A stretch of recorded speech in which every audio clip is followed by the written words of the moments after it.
Good morning, everyone. Hope all of you are well. I'm Dr. Barbara Fadum, and I will be teaching you about behavioral science today, and we're going to start with epidemiology and statistics, which I know is not your favorite subject, but it is something that you will need on all three steps of the board. The board exam, and we've been informed even step 3 is going to be increasing their epidemiology and statistics coverage. Okay. By way of introduction, I am a professor at the New Jersey Medical School, which is in Newark, New Jersey. I am also the author of the BRS, and I have a picture up of it, the BRS Behavioral Science book, which some of you may have seen or used to study for step 1, behavioral science, and that's a book put out by Lippincott, Williams, and Wilkins. And also, I'm the author of High Yield Behavioral Science, and a textbook which we use in a number of schools in the United States called Behavioral Science in Medicine.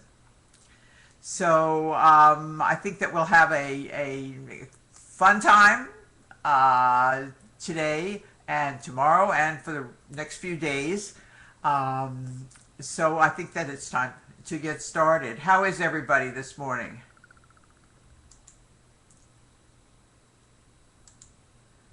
I'm looking for your responses. Oh, okay. Well, hi everybody. Good morning, Said, Faisal, Fatima.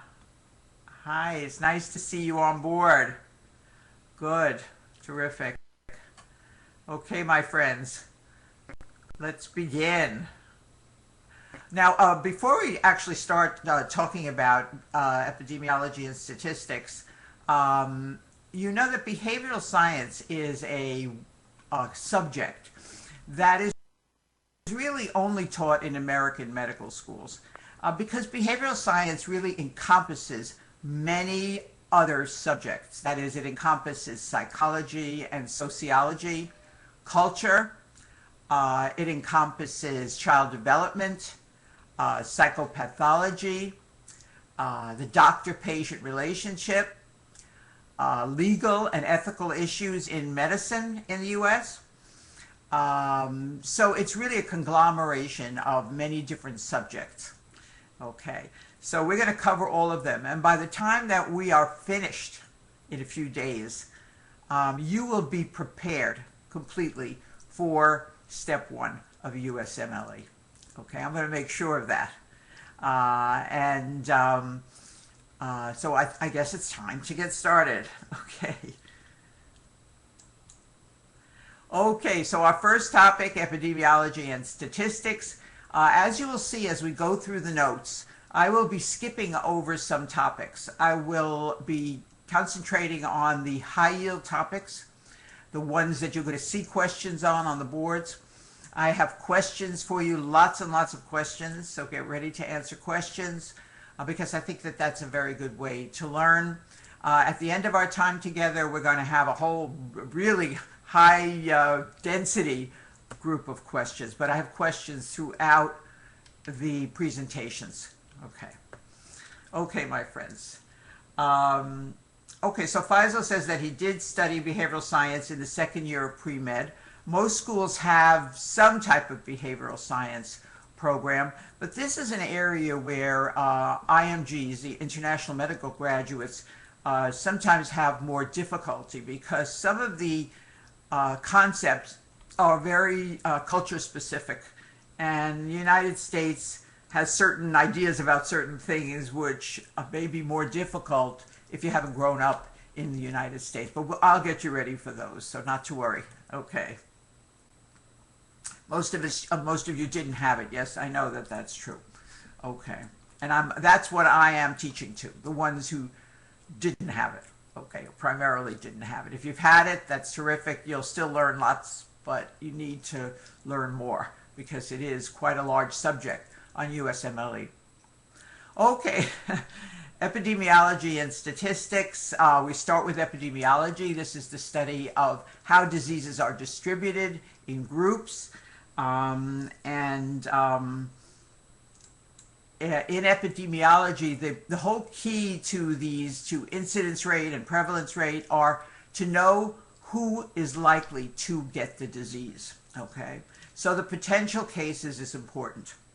Now, if we're looking, for example, at the number of people who have prostate cancer in Dubai, for example, okay, we have to look not only at the actual cases, but also at the potential cases.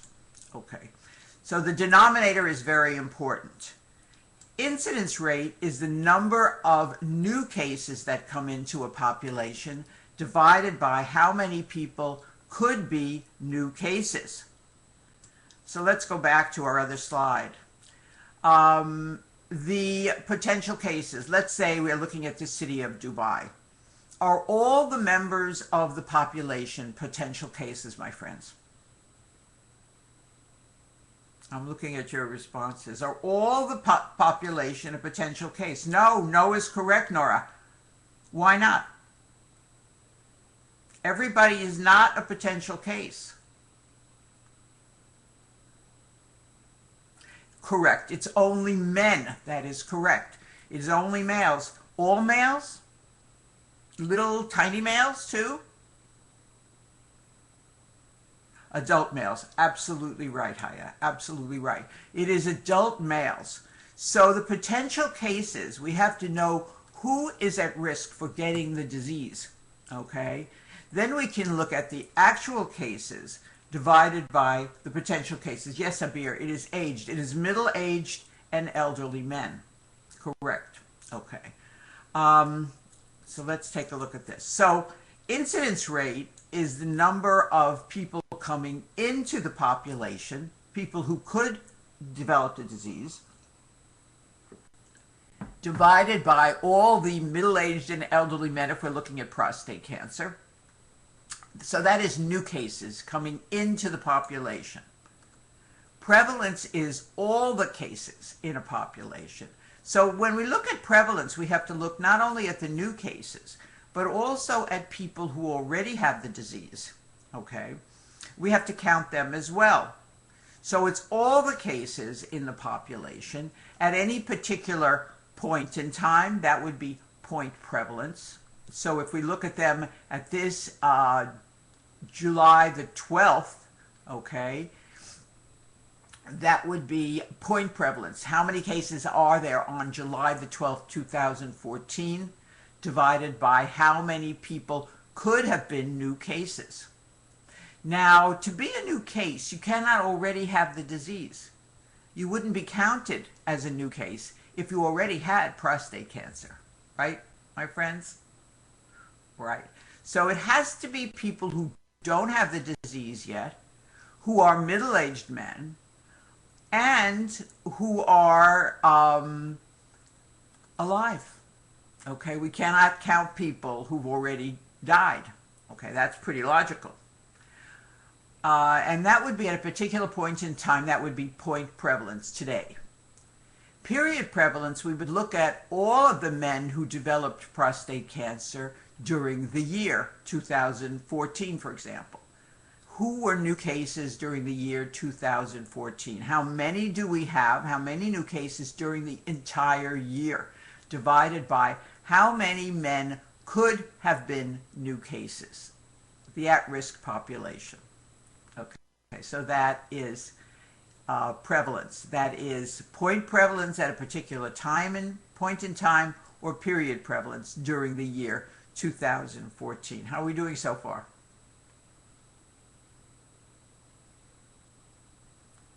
Okay, good, my friends, good.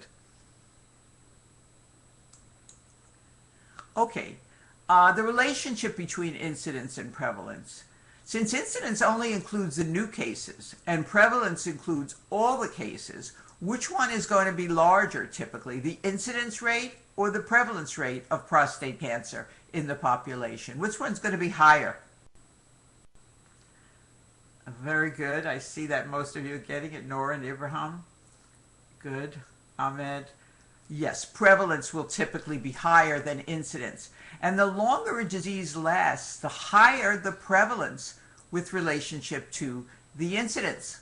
Okay? Because you have to count all of the people who are alive and have the disease. Okay. So let's take a look at this diagram, which you have in your notes. We have the general population at risk for any particular disease. Okay. Some people develop the disease. Those are the incident cases.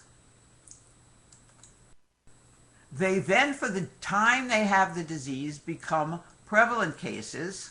Okay. First they have new cases, then they're prevalent cases. And then there's two ways out of what we call the prevalence pot. That's that beaker. Okay. Two ways out of the prevalence pot: a bad way and a good way.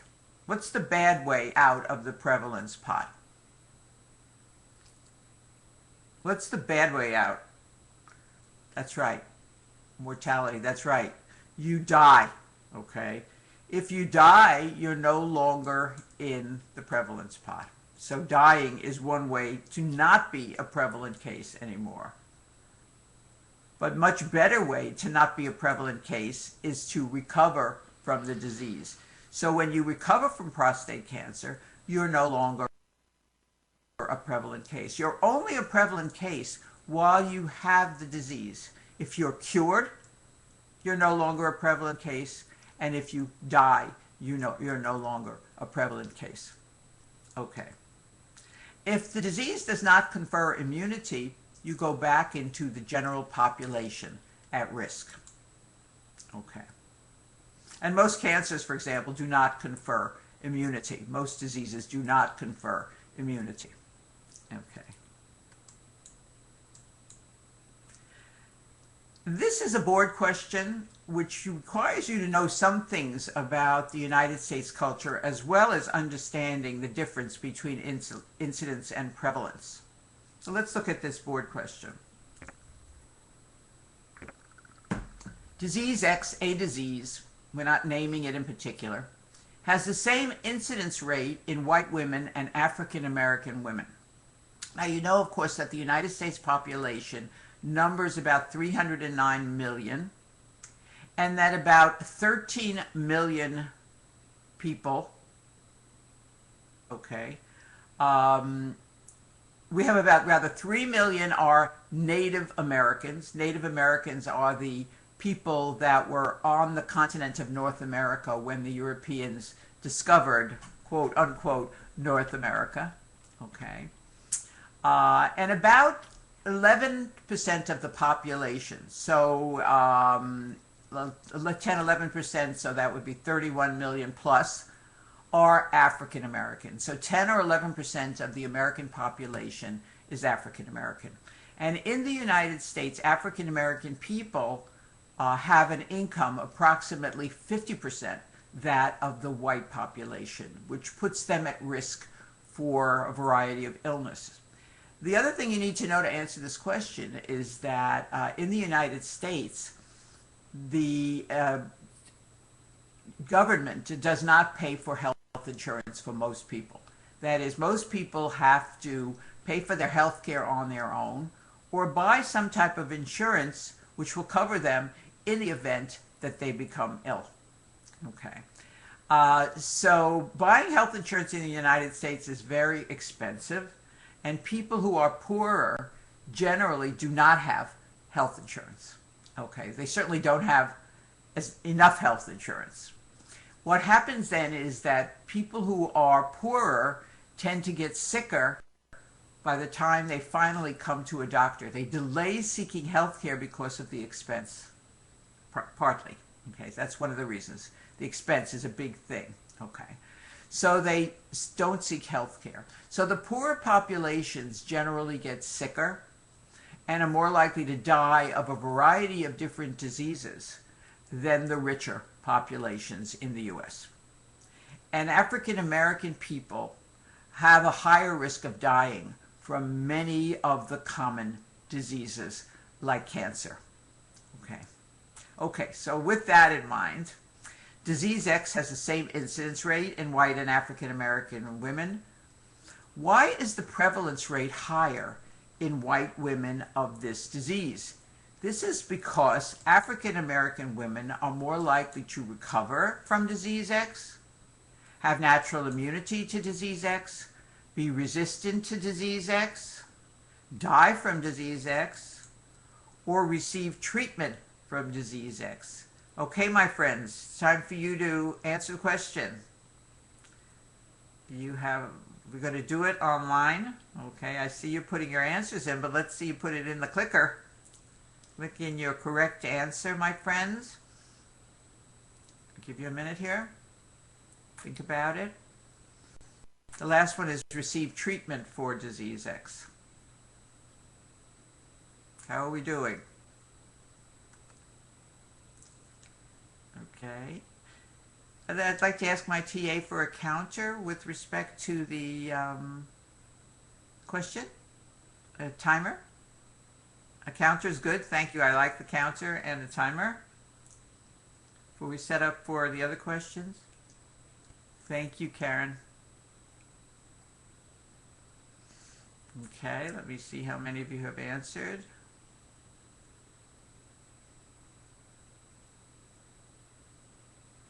Okay, how are we doing?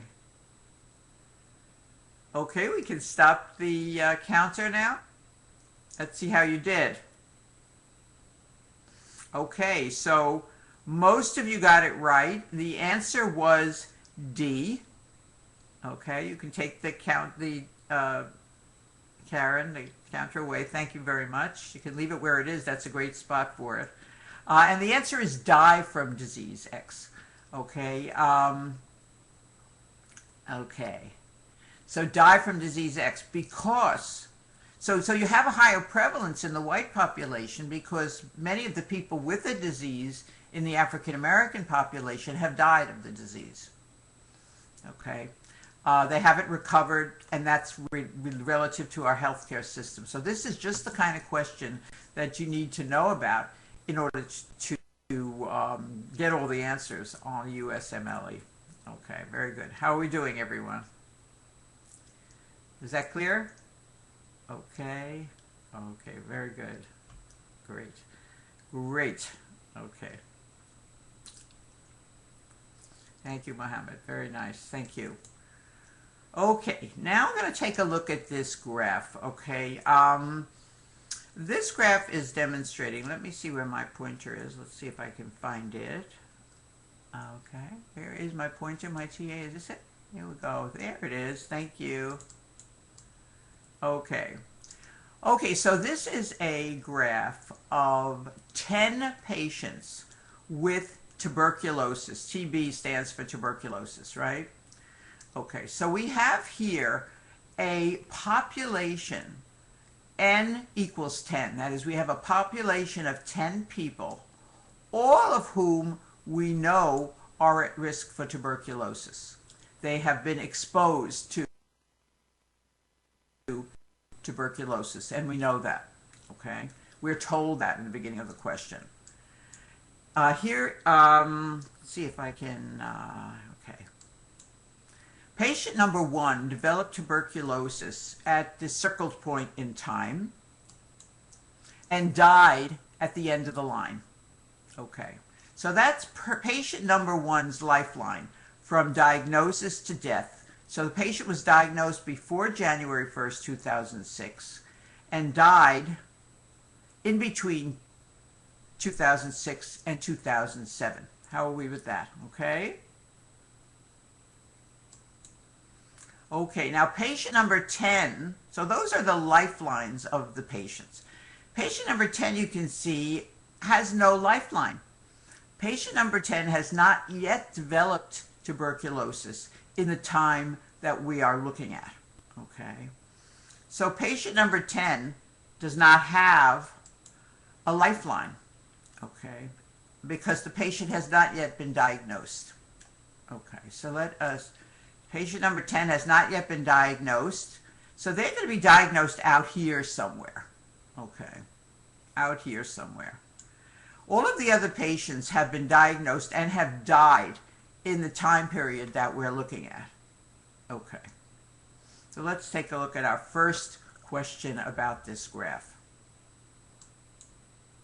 Okay, this is the time period. Good. Okay. What is the incidence rate of tuberculosis from January 1st, 2006 to January 1st, 2007? That is, what is the incidence rate? That is the number of new cases divided by the number of people who could be new cases. Okay? So let's think about that. The choices are here. We know that there are 4 new cases. 4 people were diagnosed with the disease. Let's look at them. These 4 people were diagnosed with the disease during that year. You have to be diagnosed with the disease to be a new case. So we know that the numerator is 4. What is the denominator, my friends?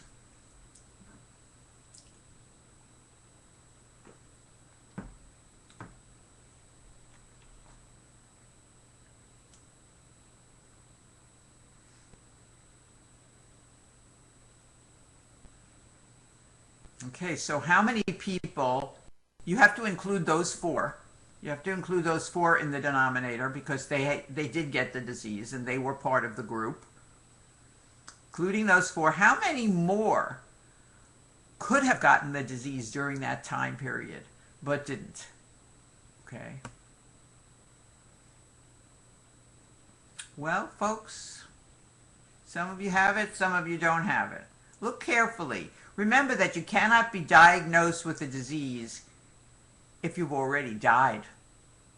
Just a little hint for you folks. You only can be diagnosed with the disease if you are alive and have not previously been diagnosed with the disease.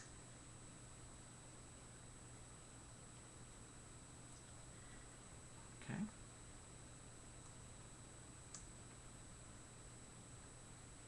The answer is, my friends, the answer is E. Okay, let's see how many people got E. I can't see the bottom of my counter, so I cannot tell how many people got E, because all I can see, Karen, is up to D. So can we get the counter a little up? Okay, good. Okay. Okay, so let's see how our votes came out. Okay, so some of you got it. The answer is 4 divided by 6. So are we a little bit confused, my friends? Some of us? Some of you say 10, 9, 8. Okay. Remember, you see all the X's on the screen? Those people were previously diagnosed with TB. Therefore, they could not have been new cases. So we have to take those 4 out. Rather, 4 out. Now, number 2 we have to take out. Why do we have to take number 2 out completely? Absolutely. Tell me, why did we take number 2 out? Why did you include number 6 is the question. Oh, yes. Number 2 died before the time period. That's right. So number 2 was not even a potential case, really, because he had already died prior to the beginning of our period. Our period was January 1st, 2006 to January 1st, 2007. Okay. And number 2 had died before that. Right, that's right. And the question is, why is 7 isn't included? Because 7 was diagnosed prior to the time period in question. Remember, you have to be newly diagnosed between this date and this date. And number 7 was diagnosed before that date. Why is number 6 included? Because number 6 was diagnosed before that date and did die during that year, but that was a new case. Okay. You're welcome, Hiba. How about you, Sharuk? Why do you get why 6 is included? Because it was a new case. Even though he died before the end of the year, he was diagnosed during that year. You're welcome, Eva. Okay. Okay, we have a new start, a new question for this graph. What is the prevalence rate from January 1st, 2006? What is the prevalence rate from January 1st, 2006 to January 1st, 2007? So what is the prevalence rate? That's anyone who has the disease at any time during that period, divided by the people who could have the disease during that period. So how many people have the disease during that period? Well, we know that the numerator is 7. These are all of the people that have the disease at any time during that period. Okay? So we know that the numerator is 7. But what is the denominator, my friends? Okay, so you have A, B, C, and D here. It's a little bit easier. 7 divided by what? Remember, it can only be divided by the people that are alive. Okay? You have to include those 7 in the group. Okay? Who else could potentially have had the disease during that year?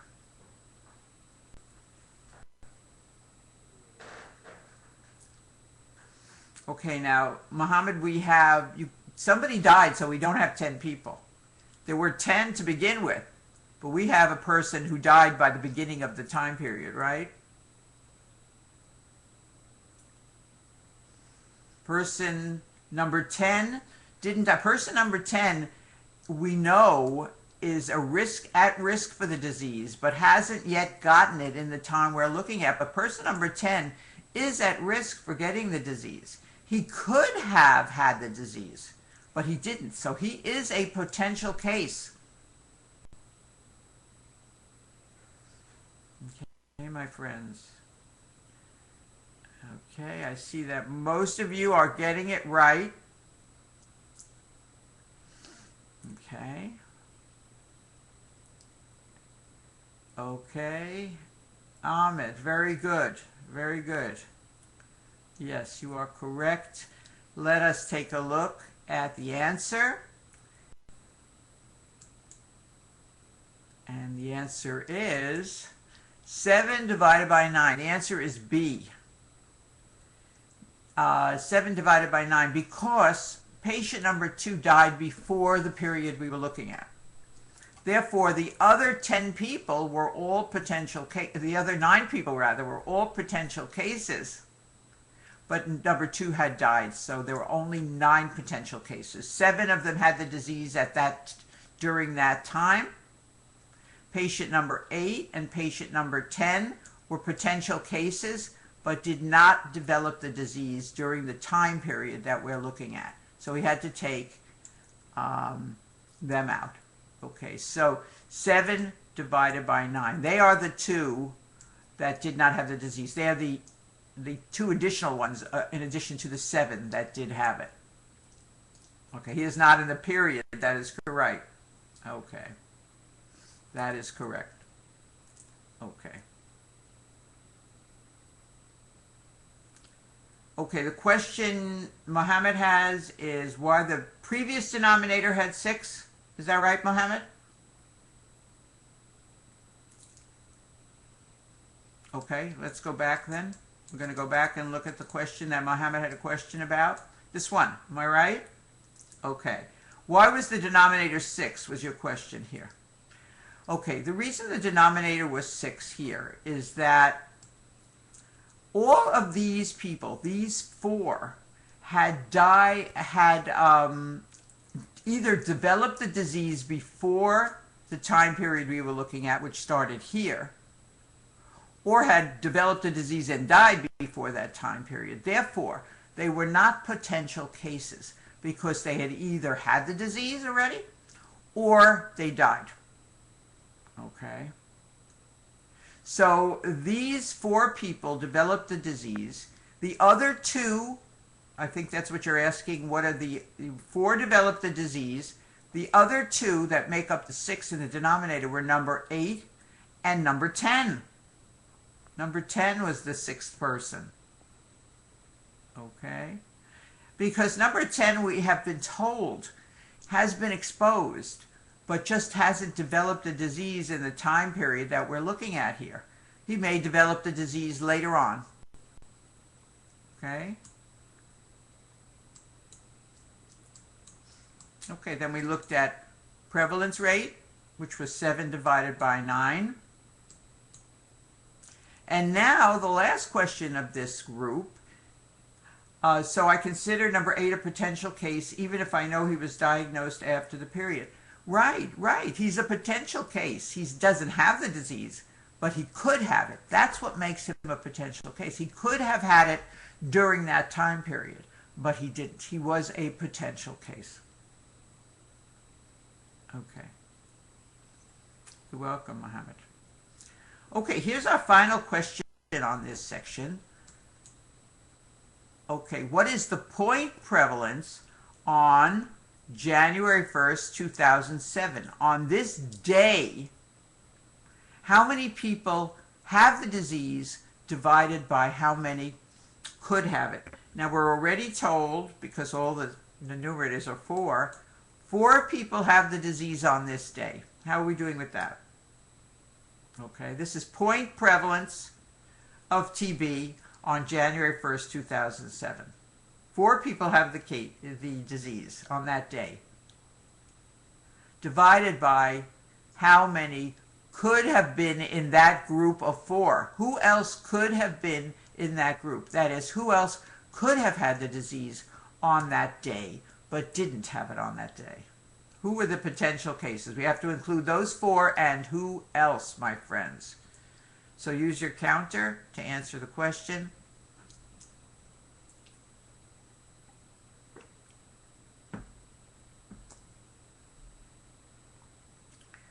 Oh my goodness, you guys are doing great.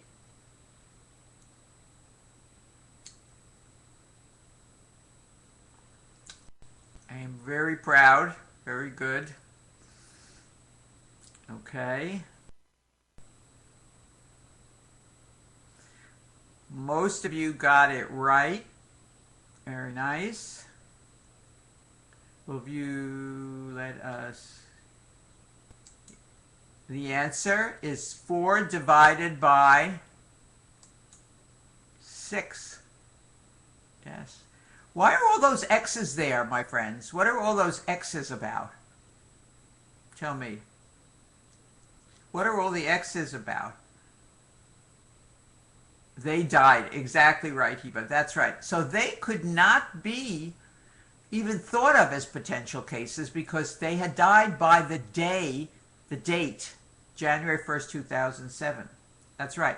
They had died, so they could no longer be included either in the actual cases or the potential cases.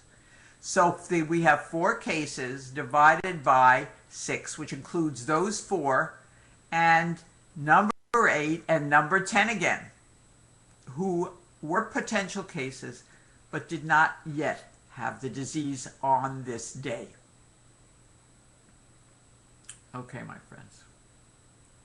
So you realize that there were 10 potential cases to start with. That's the highest number that could have ever been in the denominator, because we defined this population as 10 people who were at risk to develop TB. That is 10 people who were exposed to TB.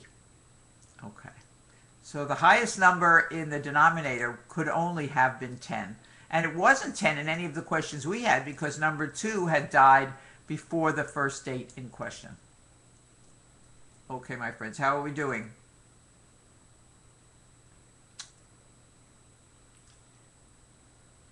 So almost all of you got it right. Good. Okay. And I'm going to ask my TA if you could put up a percentage correct when we're at the end rather than the individuals' names. So a percentage correct, that would be great for everybody. But this was excellent, perfect. This was 83.5%. 82.8% got it right. Very good. Okay. For some of you, I know this is the first time you've been exposed to epidemiology. And so you're kind of learning it on the go, okay? Okay, that's okay. Just ask me any questions, anything you want me to go over again. Okay, my friends. Okay, so the definitions, when we say a crude prevalence rate, it would be for the whole population. If we say a specific rate, it might be for men only, for example, a subgroup of the population. And here are some definitions that we need to know. So crude mortality rate is deaths per the entire population. Cause-specific mortality rate is deaths from a particular cause for the whole population. The case fatality rate, deaths from a particular cause per the number with the cause. That is, of the people who have prostate cancer, how many will die of prostate cancer? That is the case fatality rate. And the more deadly a disease is, the higher the case fatality rate. Pancreatic cancer, for example, has a case fatality rate approaching 100%, okay? Whereas skin cancer has a very, very low case fatality rate. Okay. Proportionate mortality rate is the deaths from a particular cause per all the deaths. So the deaths from prostate cancer per all the deaths in the population that year. Okay, so let's look at some questions. We'll practice this with questions. Okay, my friends. I need to get my slides moving. Okay, let's take a look. A town in the western United States has 100,000 people in it. In 2010, there were 4 new cases of liver cancer in the town, and 3 of these 4 patients died. Overall, 50 people died in the town from all causes. So the first question we have is, what is the crude mortality rate, my friends? A, B, C, or D? What is the crude mortality rate?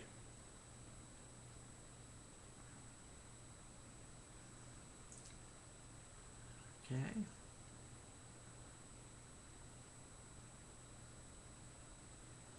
Karen, if you could put the little clock up, that would be appreciated.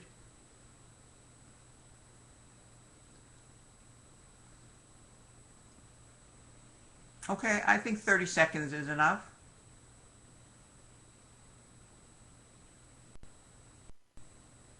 Oh, okay, we already had some seconds. Okay, so we'll put the counter up for 30 seconds with each of the questions, Karen, okay? Okay, I think now we will stop it, and let's see how you did.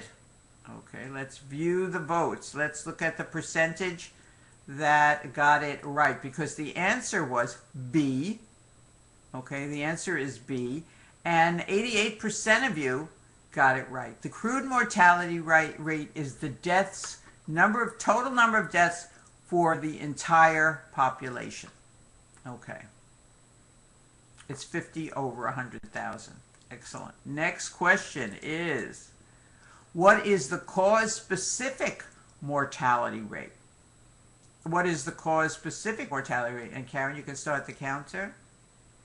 Cause-specific mortality rate.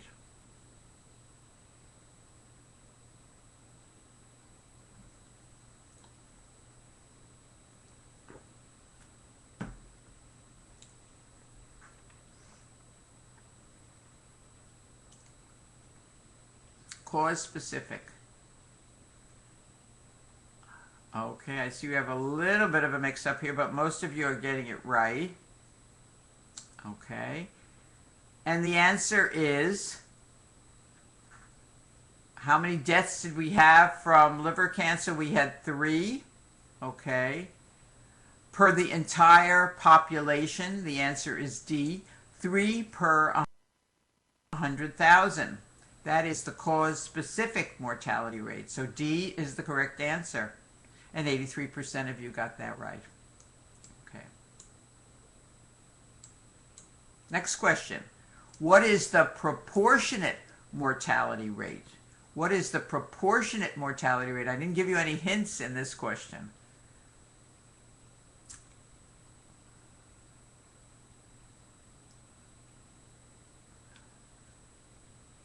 Okay, please use the counter, yeah, rather than posting your answers. Okay, my friends, because everybody can read the post, so we want you to do it without us knowing who is voting, okay?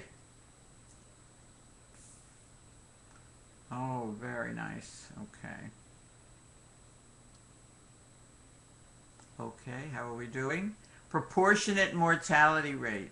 Okay, let's take a look at it. Time's up. Let's see how we did.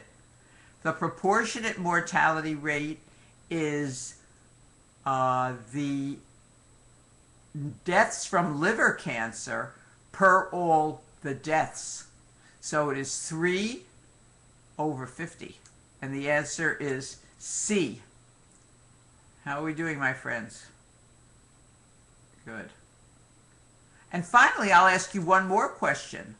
What is the case fatality rate for liver cancer, my friends? What is the case fatality rate for liver cancer? Is it A, B, C, or D? Case fatality rate. How deadly is this disease? What is the case fatality rate? If you have it, how likely are you to die from it?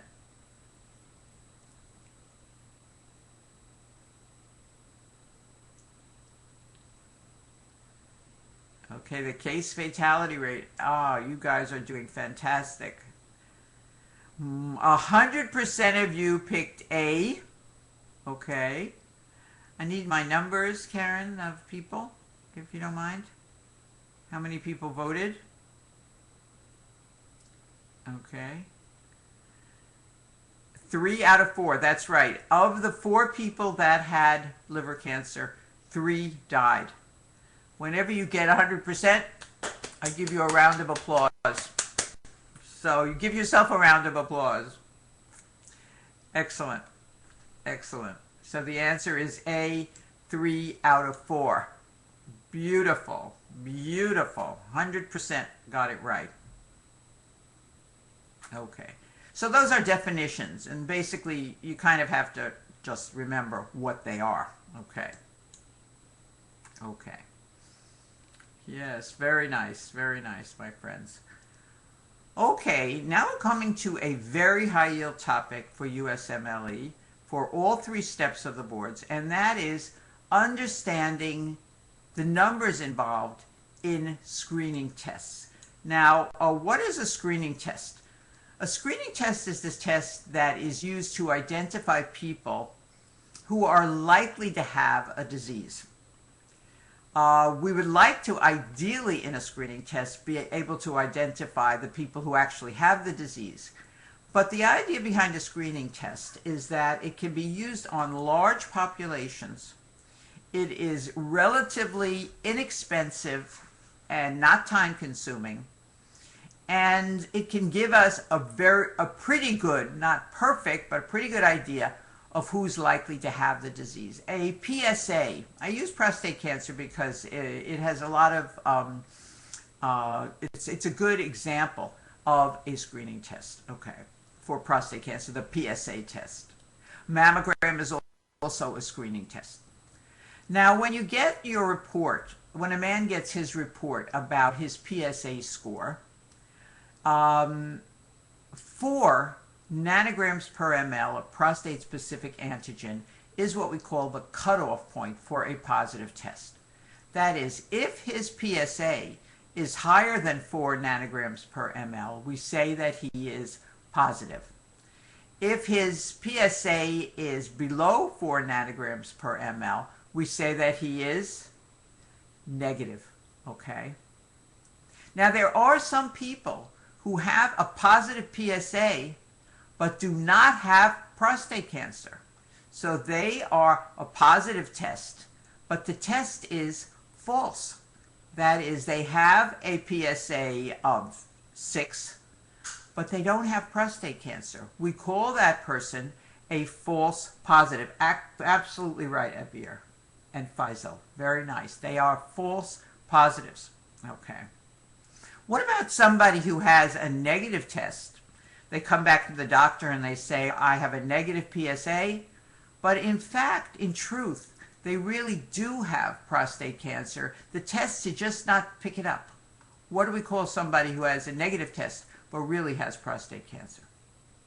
Mohammed, absolutely right. A false negative. Abir as well. Right, a false negative. What about somebody who has prostate cancer and has a positive test? What is that person called? He has prostate cancer and the test showed that he had prostate cancer. What do we call him? A true positive. That is correct. And similarly, a person who does not have prostate cancer and gets a negative test result is what? He doesn't have it and he gets a negative test result. He's a true negative. Correct. Okay. So test results can be positive or negative, and you can either have the disease, in which case you're true, or not have the disease. If you're testing, okay, you may have a negative test. Okay. So we know the formulas and calculations. They are fairly straightforward, but they're going to ask you to understand the concepts by switching things around quite a bit on the USMLE. Okay, let's see how they do that. Okay, so this is a typical 2x2 table, which is the results of a screening test. Let us say it's for prostate cancer. Let us say it's a new test to identify prostate cancer. It's like a PSA, but a new PSA. Have the people who have the disease present. How many people have the disease? They are all the people in this column. How many people have prostate cancer in this population, my friends? Right, it's 60 plus 40. It's all the people in the disease present column. Very good. And how many people don't have prostate cancer in this population? How many people are disease absent? Yes, it is also 100. That is correct. So in this population, how many people do we have altogether? How many people do we have altogether? We have 200 patients, right? We have 100 patients with the disease, and then we have 100 patients without the disease. Okay. Is everybody okay with that? So we have a total of 200 patients, right? What is the prevalence rate of prostate cancer in these 200 patients? What is the prevalence rate in these patients? What percentage of the people have prostate cancer among these 200 people? 50%. Excellent. 50%. Okay, it is 50%. That is, it is 100. All of these people have the disease, no matter how they tested. 50% have the disease. The prevalence rate is very important because the boards will ask you what happens to these measures when prevalence rate changes. Okay, we're going to do those questions. Okay, so 50% of people have the disease. Now, these are the test results, the screening test results. These are the people with a positive test across the top row. And these are the individuals who have a negative test across the bottom row. What is the total number of people with a negative test, my friend? The total number with a negative test. Yes, 40 plus 30, that is correct, have a negative test. And 60 plus 70 have a positive test. Very nice. Okay. So we have 100 people with the disease. We have 100 people without the disease for a total of 200 patients, right? And here we've added these two to get the positives. This is the number of people with a positive test, 130. Good. Then we have 70 with a negative test. Okay, 70 with a negative test. Total. Okay. Now the one thing that we want to know is how much of the time are we right here? Are we correct? We have a lot of mistakes. So these are the two groups that tested positive. Tested positive, tested positive. And these are the two groups that tested negative. This one and this one. Now, what is the letter that we're going to put right here, my friends? What letter are we going to put before the positives when you have the disease and you test positive? Excellent. You got it. Right. These are the true positives. That's right. They are the people who have the disease and also correctly tested positive. Right. Now I'm going to ask you a question. How many true negatives do we have? Before we actually do it. How many true negatives do we have? That is, people who don't have the disease and have a negative test. Some of you are getting it, some of you aren't. Okay, good, good. The true negatives are here.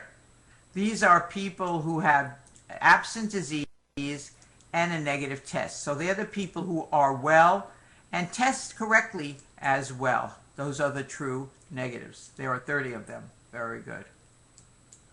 These are the mistakes, the falses. These are the patients who do not have the disease and tested positive. They are the false positives.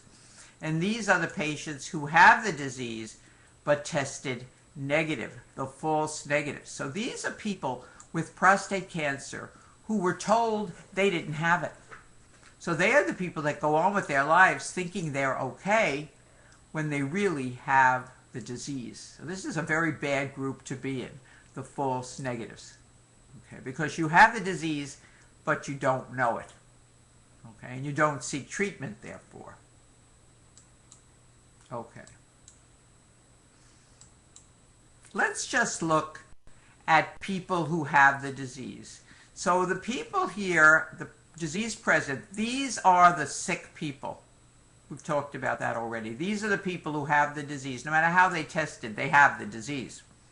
Okay. Of all the people who actually have the disease, what percentage were correctly identified by the test as having the disease?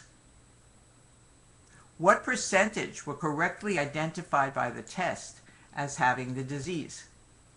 There are 100 people total, right? And of those 100 people, 60 were correctly identified as having the disease. So that's 60%. 60 over 100. Absolutely right. 60 over 100, 60%. Same thing. Remember this. Sick people are sensitive. Only sick people are included in the sensitivity formula. So the sensitivity of this screening test is 60%.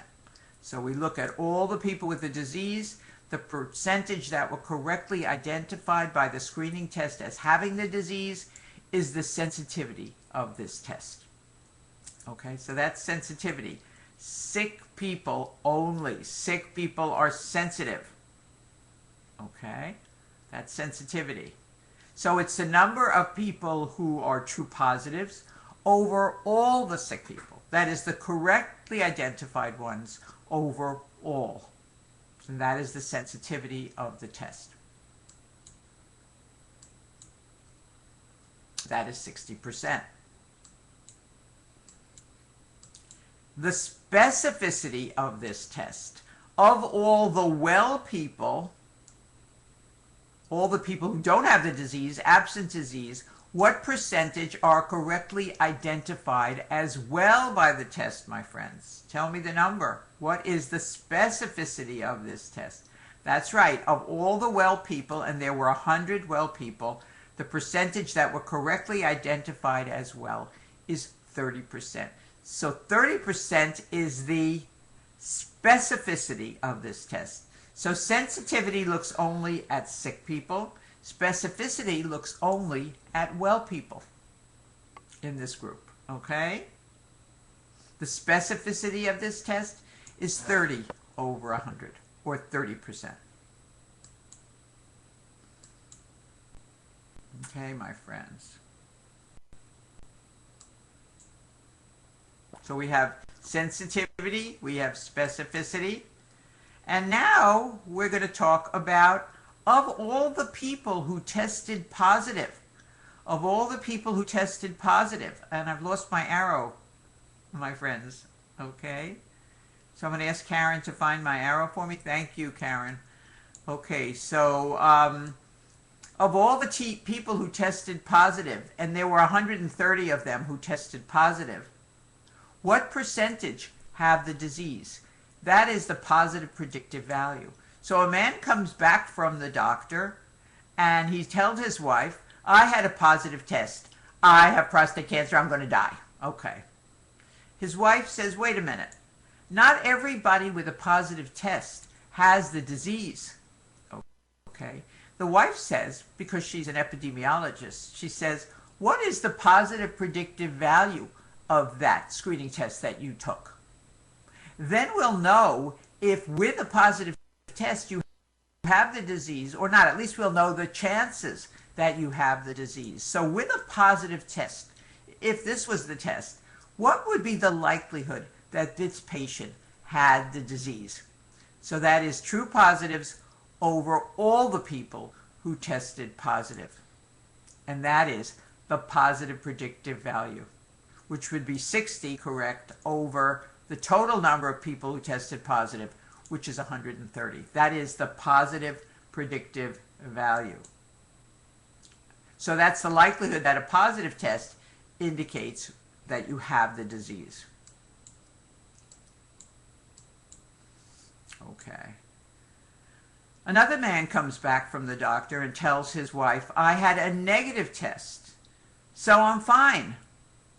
His wife is kind of pessimistic. She says, well, what is the negative predictive value of that test? Because with a negative test, the likely that you are truly well is a measure called negative predictive value. So for negative predictive value, we have to put all the truths on top, as always. That is the correct ones over all. Okay. So the percentage correct would be 30. The percentage correct, the number correct is 30 over 30 plus 40. And that is the negative predictive value. 30 over 70. Correct. Correct. Okay, that is negative predictive value. And that's 43%. Okay. Usually on the boards, they'll just ask you to give them these numbers, not to have to calculate it out, because it's not a math test. Okay. What they want to know is, do you know how to interpret the results of the screening tests? Okay. So here we have the numbers. We have sensitivity, specificity, positive predictive value, and negative predictive value. And the question is this a good screening test? My friends, is this a good screening test for identifying people with prostate cancer? No, it's terrible. And the question is, what is the accuracy overall of this test? What is the accuracy overall? What percentage of the time did the test give the correct result? Okay. So to analyze that, we have to look at the correct ones. The correct ones were the true positives and the true negatives, the correct ones. Remember the true negatives, they were also correct, my friends. Okay, so we have to look at percent correct overall, the true positives plus the true negatives over all 200 patients. Okay. And we come up with 45% is the accuracy of this test. That's not a very good number. I might as well have guessed which men had prostate cancer. I probably would have gotten 50% right. Here, the accuracy is only 45%. So this is a terrible screening test. We want our screening test to have accuracies at least 80%, okay? 80%, 90%, that's what we usually see on a screening test.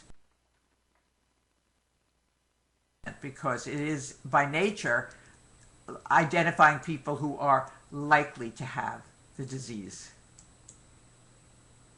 Okay, and I'm going to leave you with this question while we take our first break, okay? And then we're going to work on this problem because it's not that easy.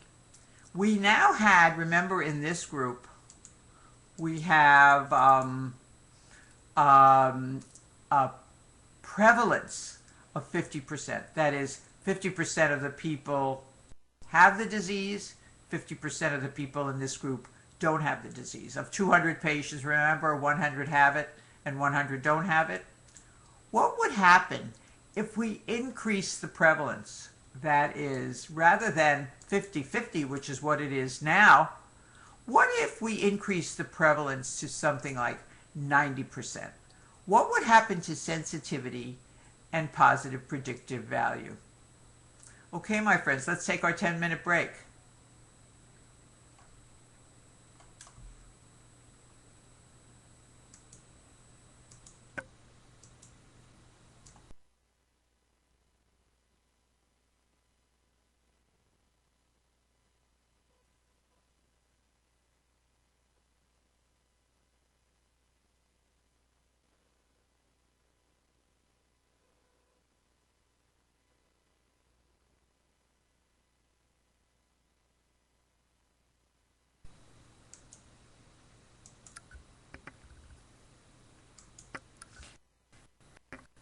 Okay, everybody, welcome back. I put up a kind of difficult question for you. Okay. Oh, Faisal has asked me a question. He says, is a more sensitive test less specific? Very often, Faisal, that is the case, that the higher the sensitivity, the lower the specificity. But obviously, we would want a test that has both high sensitivity and high specificity. And we'll see a graph that demonstrates that in a little while. Okay. Okay, so has anybody want to try the question? Okay. Or should we wait till we talk about this a little bit more? What is the effect of increased prevalence, you're welcome, Faisal, on sensitivity and positive predictive value? Okay, my friends? No effect, increases both, decreases both? Or is there some combination of the two? Okay, we'll give that a try. Let's see how you've done. Okay. It is confusing. Okay. Okay, so let's... Good. Ibrahim has the question mark. Let us do this. Okay, we're going to do this problem because after we're finished with this, you're going to know how to answer this question on the USMLE. Okay. So what happens if we increase prevalence? Now remember, this is the prevalence that we have now. We have 50% with the disease and 50% without the disease. The prevalence is 50%. What would happen if I increase the prevalence of a disease? That is, rather than 100 people with the disease and 100 without, we now have 1,000 with the disease and 100 without the disease. So here we have increased the prevalence because these are the people who have the disease, right? And we have 1,000 to 100. Okay. We have a total of 1,100 patients here. Okay. But 1,000 of them have the disease. So the question is, what happens to these numbers when these numbers change? Well, let's take a look at what happens. You're using the exact same screening test. You're just changing the number of people with the disease. The test is the same. It's the same new PSA test. Because the test is the same, 600 of the 1,000 people will test positive correctly, and 400 of the 1,000 people will test negative incorrectly. Remember, these are all the people with the disease. How are we doing so far? Okay. So you can see, Haya, you're right. Sensitivity won't change. We're using the same test. We just have more people, but the sensitivity will stay at 60%. How about specificity, my friends? We have 100 people without the disease. These numbers have not changed at all. So what happens to specificity? Right, Haya, specificity won't change either. Correct. Specificity won't change either because we haven't changed anything in this column. All we've changed is the number of people who have the disease has gotten very, very high. It's like we're looking at 90-year-old men or 100-year-old men where 1,000 have the disease to every 100 that don't have it. Okay, so that is the population we're looking at here. Very, very old men. 1,000 have the disease for every 100 that don't have it. Okay, so sensitivity and specificity do not change when prevalence increases.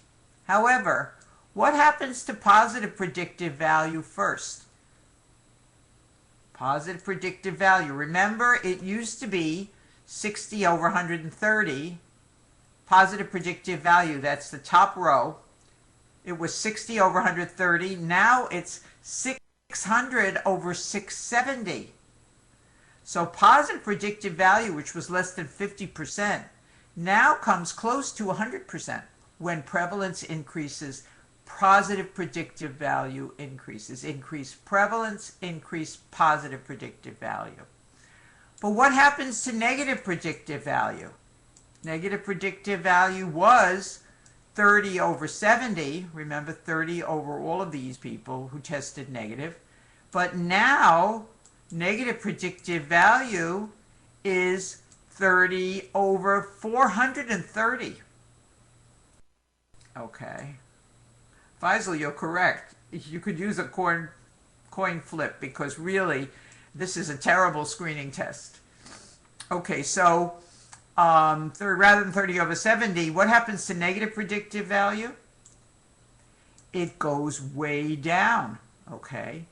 So if you have a lot of people with the disease in a population, the likelihood that a negative test indicates that you're well is very, very low. And if you get a negative test and you're one of these 1,100 men, okay, you probably have prostate cancer because the likelihood of a negative test being true negative is very, very low. Okay. Okay, so now you can answer this question, my friends. What is the effect of increased prevalence on sensitivity and on positive predictive value? Okay, so here we have your choices. Click in with your answers for this question now that we have discussed it. Okay. So a positive test, yes, is more likely to be correct if a lot of people have the disease. That's correct. Okay, so what's the answer here? We can set the counter. Time's up already. Oh my goodness. We'll give everybody another few seconds to answer this. Okay, very good. And the answer is E. There is no effect on sensitivity of increasing prevalence, but remember, positive predictive value increases, just like in this, okay? There's no effect on sensitivity. Sensitivity stays the same, it's still 60%, but positive predictive value here is now 600 over 670. So positive predictive value increases when prevalence increases. Okay, very good. So 77% of you got that one right. Excellent. We're going to have lots more questions. In which instance is disease prevalence most likely to be the highest? And then we'll ask the other question, which is in which instance is it likely to be the lowest? So in which of these, A, B, or C, is disease prevalence most likely to be the highest? The negative predictive values are in this column. The positive predictive values are in this column. Tell me, where is disease prevalence most likely to be the highest? Put the counter. Excellent. Thank you, Karen. We're first asking, when is it most likely to be the highest? Okay. Can I see the numbers, Karen, of people voting for each choice? Thank you.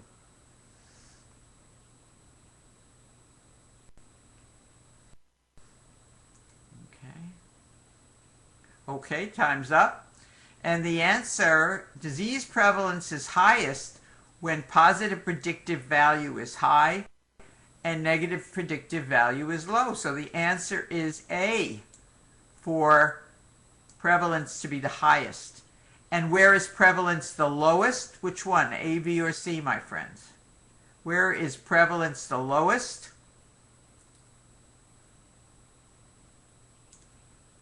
In which instance is disease prevalence the lowest, A, B, or C? Are you clicking in? I see you all putting it in there. Okay.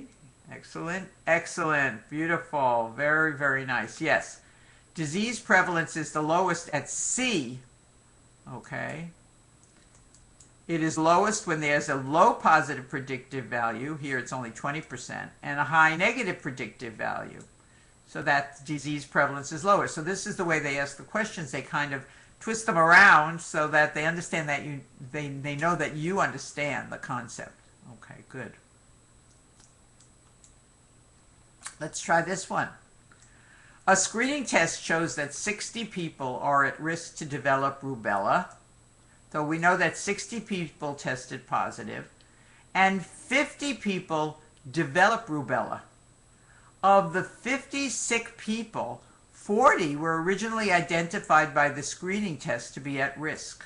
That is, 40 of the 50 sick people tested positive. What is the positive predictive value of this test first? And then, what is the sensitivity of this test? So first, let's find out what is the positive predictive value of this test. Okay, let's take a look at this. And here's the question.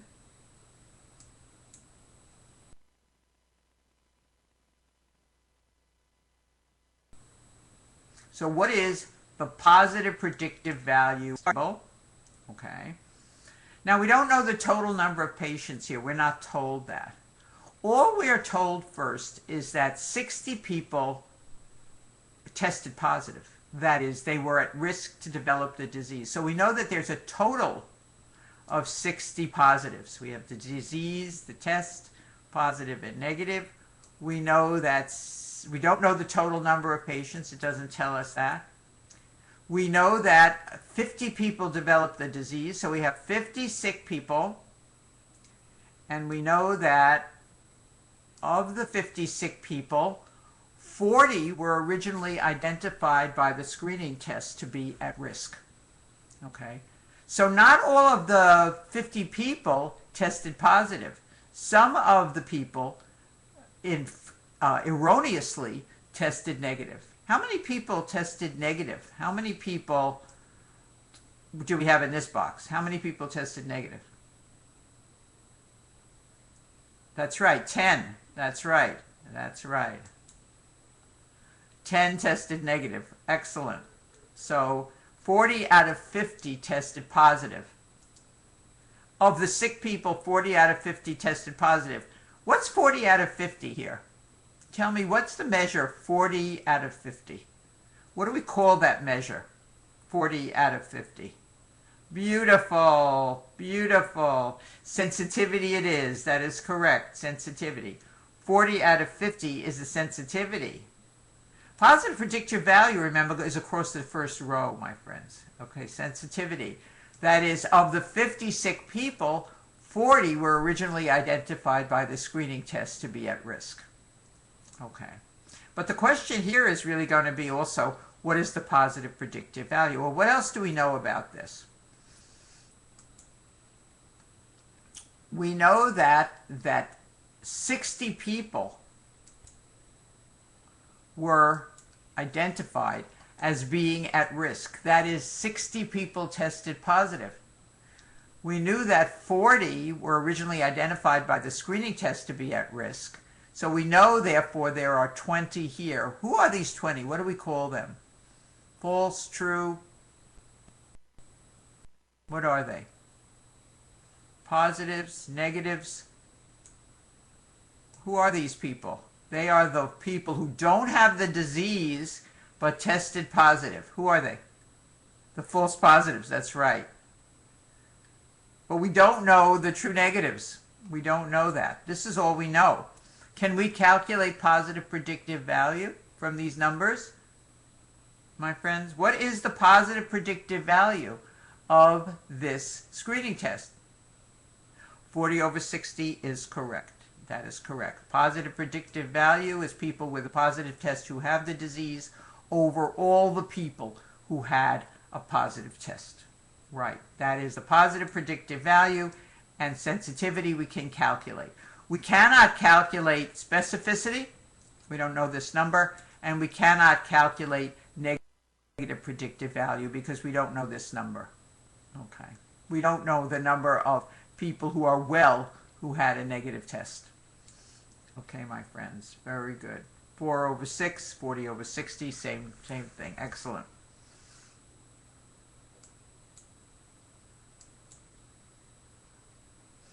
And sensitivity is 40/50. Good. Okay. Now, we talked about screening tests as the fact that we set a cutoff point for a positive test and a negative test. And here are your PSAs down here. We go all the way from a low PSA, say 0, all the way to a very, very high PSA. The numbers can be extremely high. Okay. The question is, where do we set the cutoff point to have the fewest number of mistakes? Where would we set the cutoff point to have the fewest number of mistakes? If we set the cutoff point at B, and I say everybody above B has the disease and everybody below B is well, I'm going to have all these healthy people told, you have prostate cancer, right? If I set the cutoff point at C, how many healthy people are going to be told they have prostate cancer? Well, it's everybody above C here. Okay. Okay. If I set the cutoff point at D, I say you have to have a PSA of 6 to have a positive test. Then I have all these disease people being told, you don't have the disease. Okay, and they're all going to be misidentified as well. The place to set the cutoff point, that's right, the place to set the cutoff point, Haya, Abraham, Hala, is at C for the point of highest accuracy, because at C we have only this many diseased people misidentified as well. Okay. And yes, it does depend on the severity of disease and the risks of treatment. Absolutely. Absolutely. Okay. So, the point of highest accuracy is C. And let us say that that is why they have set the cutoff point of C. This would be 4 nanograms per ml. That is the cutoff point because it is the point of highest accuracy. The first question is,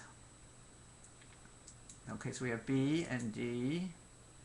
Now here we have all the diseased people identified. If I set the cutoff point at B, I say everybody over B has prostate cancer.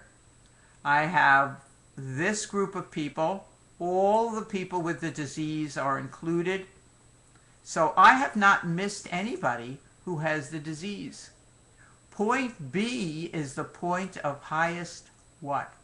Sensitivity, specificity, positive predictive value, negative predictive value. B is the point of highest what? Sensitivity is correct. Sensitivity is correct. Good. Similarly,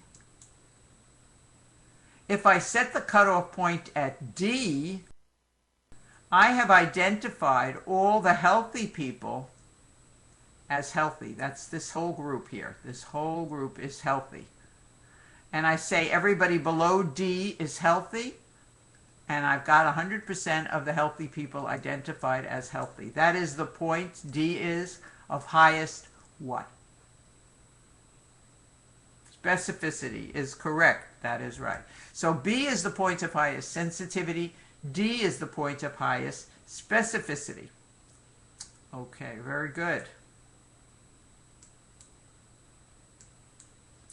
Okay, so the cutoff point that gives the optimal sensitivity is also the point of optimal negative predictive value, because both of those calculations have false negatives in the denominator. When the denominator is small, the overall number is larger. When the denominator is large, the overall number is smaller. Okay, so which cutoff point gives optimal sensitivity, my friends?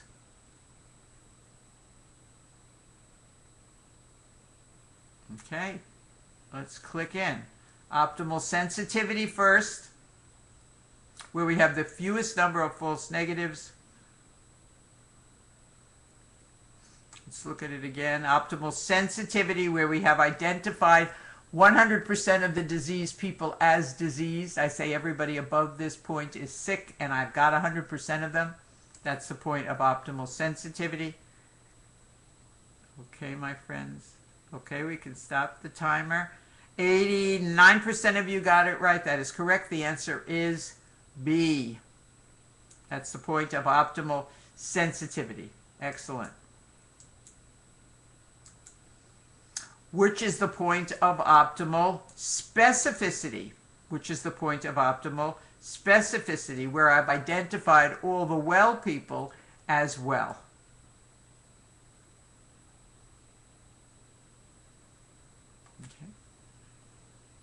Point of optimal specificity. Where's the point of optimal specificity? We know this is the point of optimal sensitivity. This is the point of optimal specificity. Yes, the answer is D. 100% of you. Oops, we got one wrong answer. I can't applaud. I thought 100% of you got it. Okay, so the answer is D. D. Okay, that's the point of optimal specificity. Okay. What is C, the point of optimal what? We just talked about it. Sensitivity, specificity, positive predictive value, negative predictive value, or accuracy. Ah, you guys got it. Very good. That's the point of highest accuracy. Correct. C is the point of highest accuracy. If I set the cutoff point right there at C, I make the fewest number of mistakes. These are all the mistakes under here. Let's take a look at which mistakes are under the curve. So these are positive tests, and I will tell everybody below C that they have a negative test. Who are these people in the hatched area? If I set the cutoff point at C, who are these guys? They are people who have the disease. You see them? They're the diseased people with a negative test. They are the false negatives. Absolutely right. False negatives. And of course, you know I'm going to ask you who these people are. In this group, who are these? If I set the cutoff point at C, these are the false positives. Correct. They are the false positives. And the total number of falses, the total percentage of mistakes, is all in this red hatched area. The false negatives as well as the false positives. Okay. This is the point of highest accuracy because the total area under the curve here is the smallest of any of these cutoff points. Okay. The point of highest accuracy is C. Okay, so higher.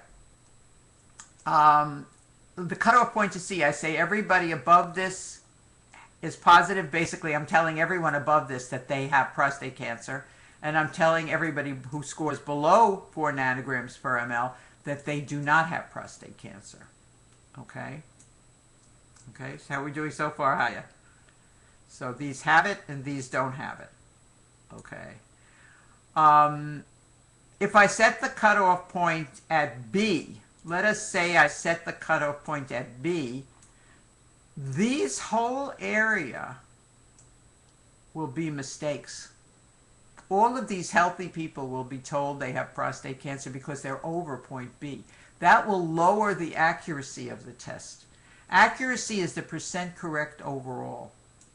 If I set the cutoff point at D, then I'll have all of these people mistakenly being told that they're healthy.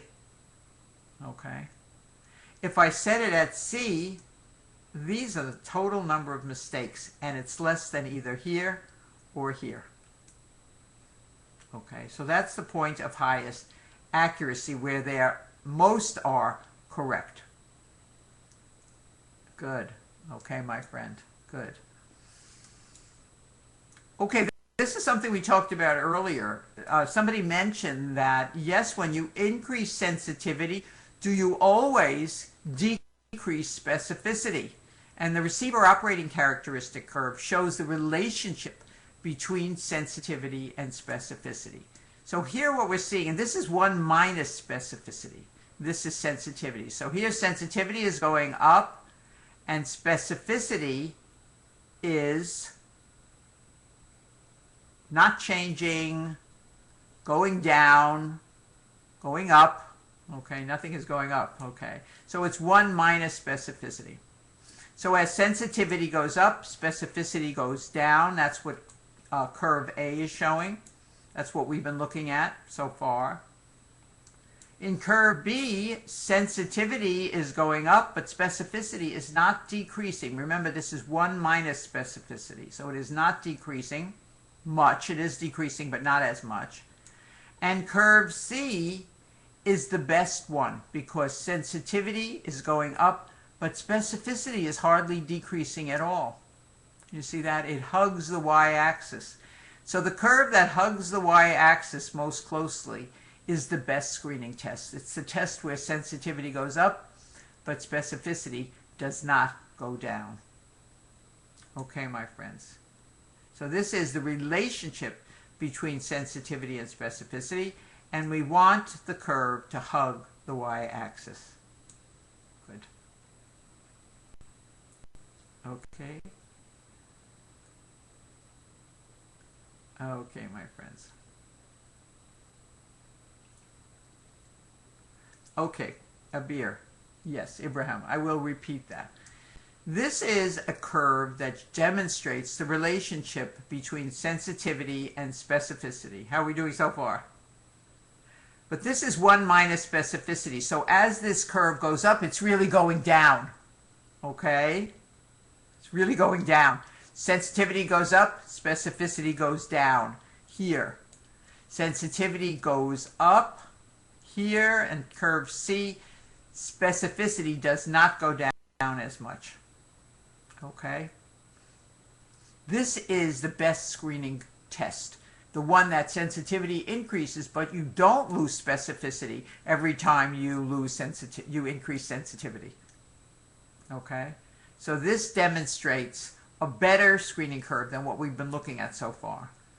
Ideally, the sensitivity should go up, but specificity should not go down.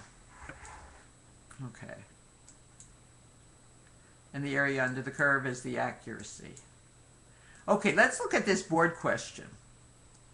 This is the skin test for TB. Remember that to have a positive test, you need a wheal on your arm that is, let us say, this size. This is a positive test. If you have a smaller wheal on your arm, you don't have a positive test. If I change the criteria for a positive test to be this rather than this, that is, now all you need on your arm is a little red dot, and we say you have a positive test. What happens to sensitivity and specificity if I make this change in the cutoff point? That is, I make the cutoff point, it's much easier to say you have tuberculosis. All you need is a very small dot on your arm. In the old test, you had to have a great big red circle on your arm. Now all you need is a little red dot.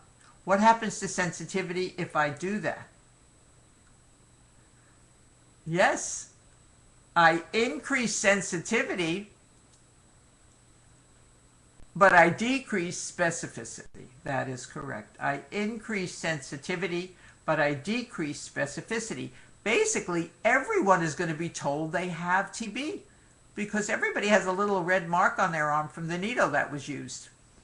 So we're going to tell everybody they have tuberculosis. That's not a very good screening test. It has very high sensitivity, but terrible specificity, because everyone's going to have to get a chest x-ray and further testing, because I'm going to tell anybody with a little dot that they have tuberculosis. Okay? So if I make this change, I will increase sensitivity but decrease specificity. Okay. Let's look at this question. A 55-year-old man visits his primary care doctor with a complaint of urinary infrequency. He has a nodule on the prostate. He has a PSA. By common standard, PSA greater than 4 is considered abnormal. We've talked about that. Using this standard, the test has a sensitivity of 90% and a specificity of 80%. A recently published article found that in a cross-sectional study, 20% of men in this age group have prostate cancer. The result on the patient's PSA is 7. Does the patient have a positive test with a PSA of 7? My friends, does the patient have a positive test with a PSA of 7? Yes, yes, yes. Anything over 4 is a positive test. That's right. What is your best estimate of the likelihood that he actually has prostate cancer? So with a positive test, what is the estimate of the likelihood he has the disease? What measure are we looking for here? He has a positive test. How likely is he to have the disease? Very good. What are we looking at? Are we looking at sensitivity, specificity, positive predictive value, negative predictive value? Yes, very good. We're looking at positive predictive value. We know he has a positive test. What's the likelihood that he has prostate cancer? So that's what we have to know. That's what we have to calculate. Okay. Well, let's set up our 2x2 table. We have disease and the test.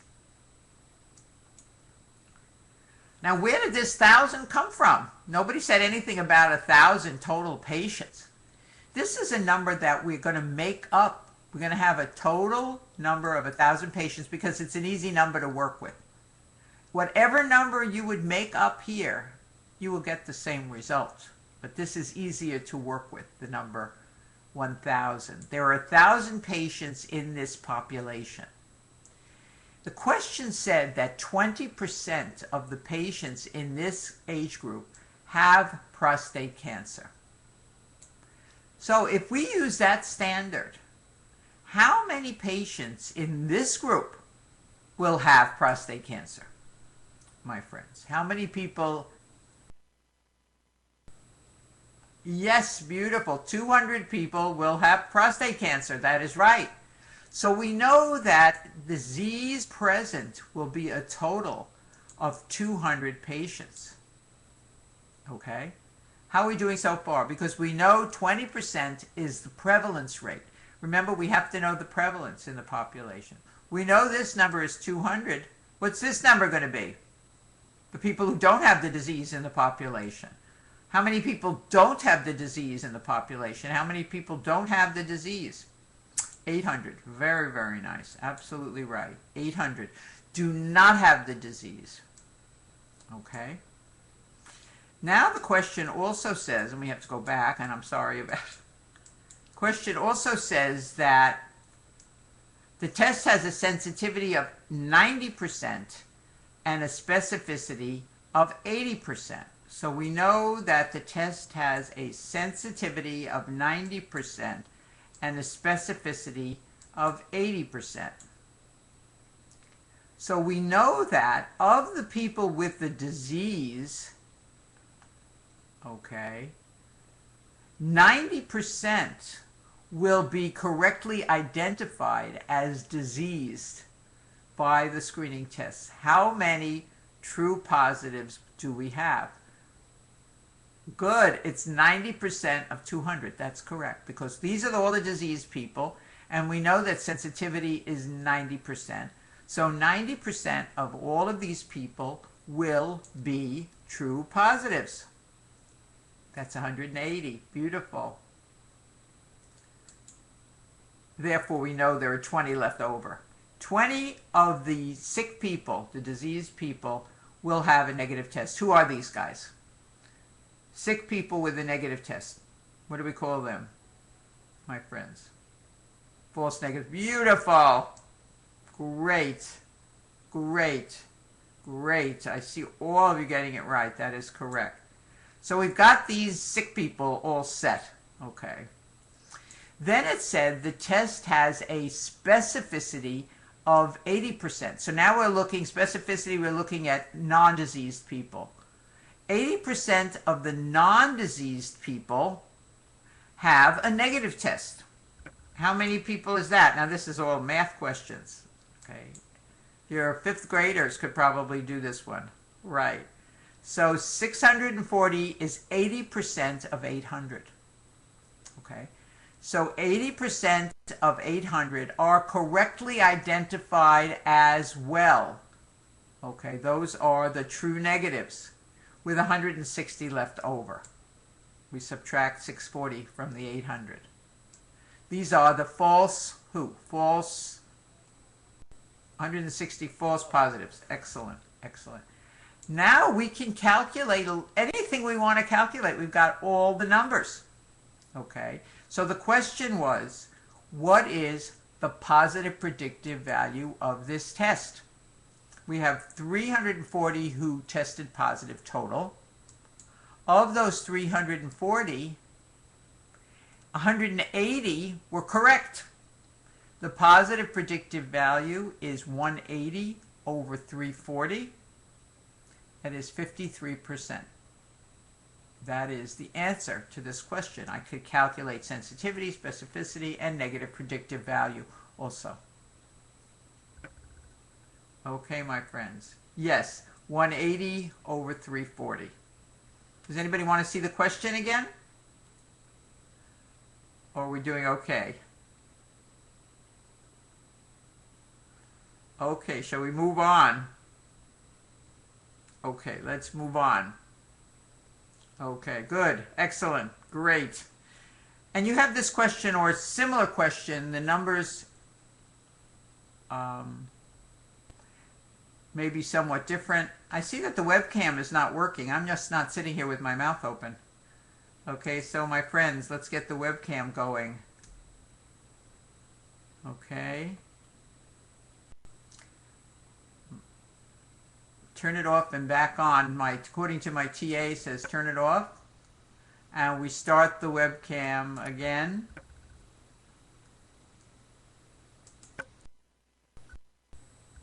Let's see how this goes. Okay. Yes, this is a typical USMLE question, Faisal. Okay, we're having a little trouble with the webcam. Okay. So let us continue. And I'm sure they'll get it when they get it started.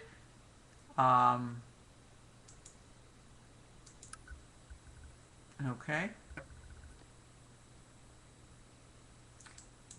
Okay.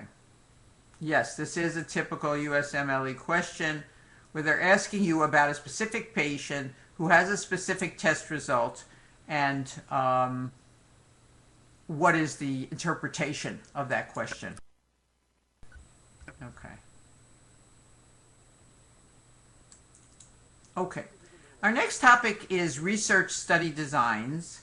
That is when you are in your residencies, learning how to do the specialty of your choice and learning all of that.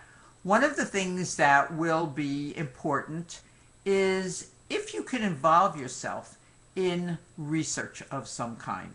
Okay. Okay, so research of some kind will be important. Okay, let's see, turn it off. Okay, we've turned it off. We've turned off the webcam. Okay, so now you're just going to have to listen to me. Okay, I hope that that's okay for now. We're going to get that fixed in the next break, hopefully. Okay. Okay, we'll work on it during the next break. Okay, so research study designs. doing a research study helps you identify why people are getting sick in the first place. Not just curing them of disease, but finding out why they're getting the disease. We can only do that when we do research. And when we do research, we pick a population, we pick subjects for our research study that hopefully represent the real world, represent the real population. Sometimes when we have, and a research study really uses a small population to find out what's true in the real world. Okay, so we would like people to be representative of the real population. If we pick people in our research study that are not representative of the population, we're going to end up with a result that doesn't apply to the whole population. Okay, so if we make a mistake like that, we say that our study has been biased. Okay, so we want to know if a research study is biased by reading about the study, how to fix the bias, what type of study design we have, and we'll talk about that. And finally, when we talk about statistics, we're talking about how do you analyze the results of this study. So for example, if I'm going to look at the USMLE score of this class, of your class, and I'm going to compare it with the USMLE score of a class that I've taught in New York City, for example, I would have your USMLE scores from both classes, and I would be comparing them. But how would I know whether one is larger than the other? Well, I could look at the mean. I could say the mean of the class in the Middle East is 240, and the mean of the class in New York is 220. So they are different, and the mean in the Middle East is higher.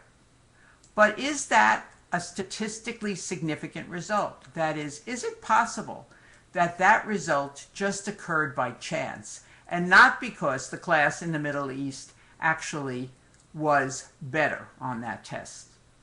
Okay, so I have to analyze the results, and that's what statistical analysis tells us. It tells us how likely the results are to have occurred by chance, and from that we can figure out how likely the results are to have occurred because one class is actually better than the other.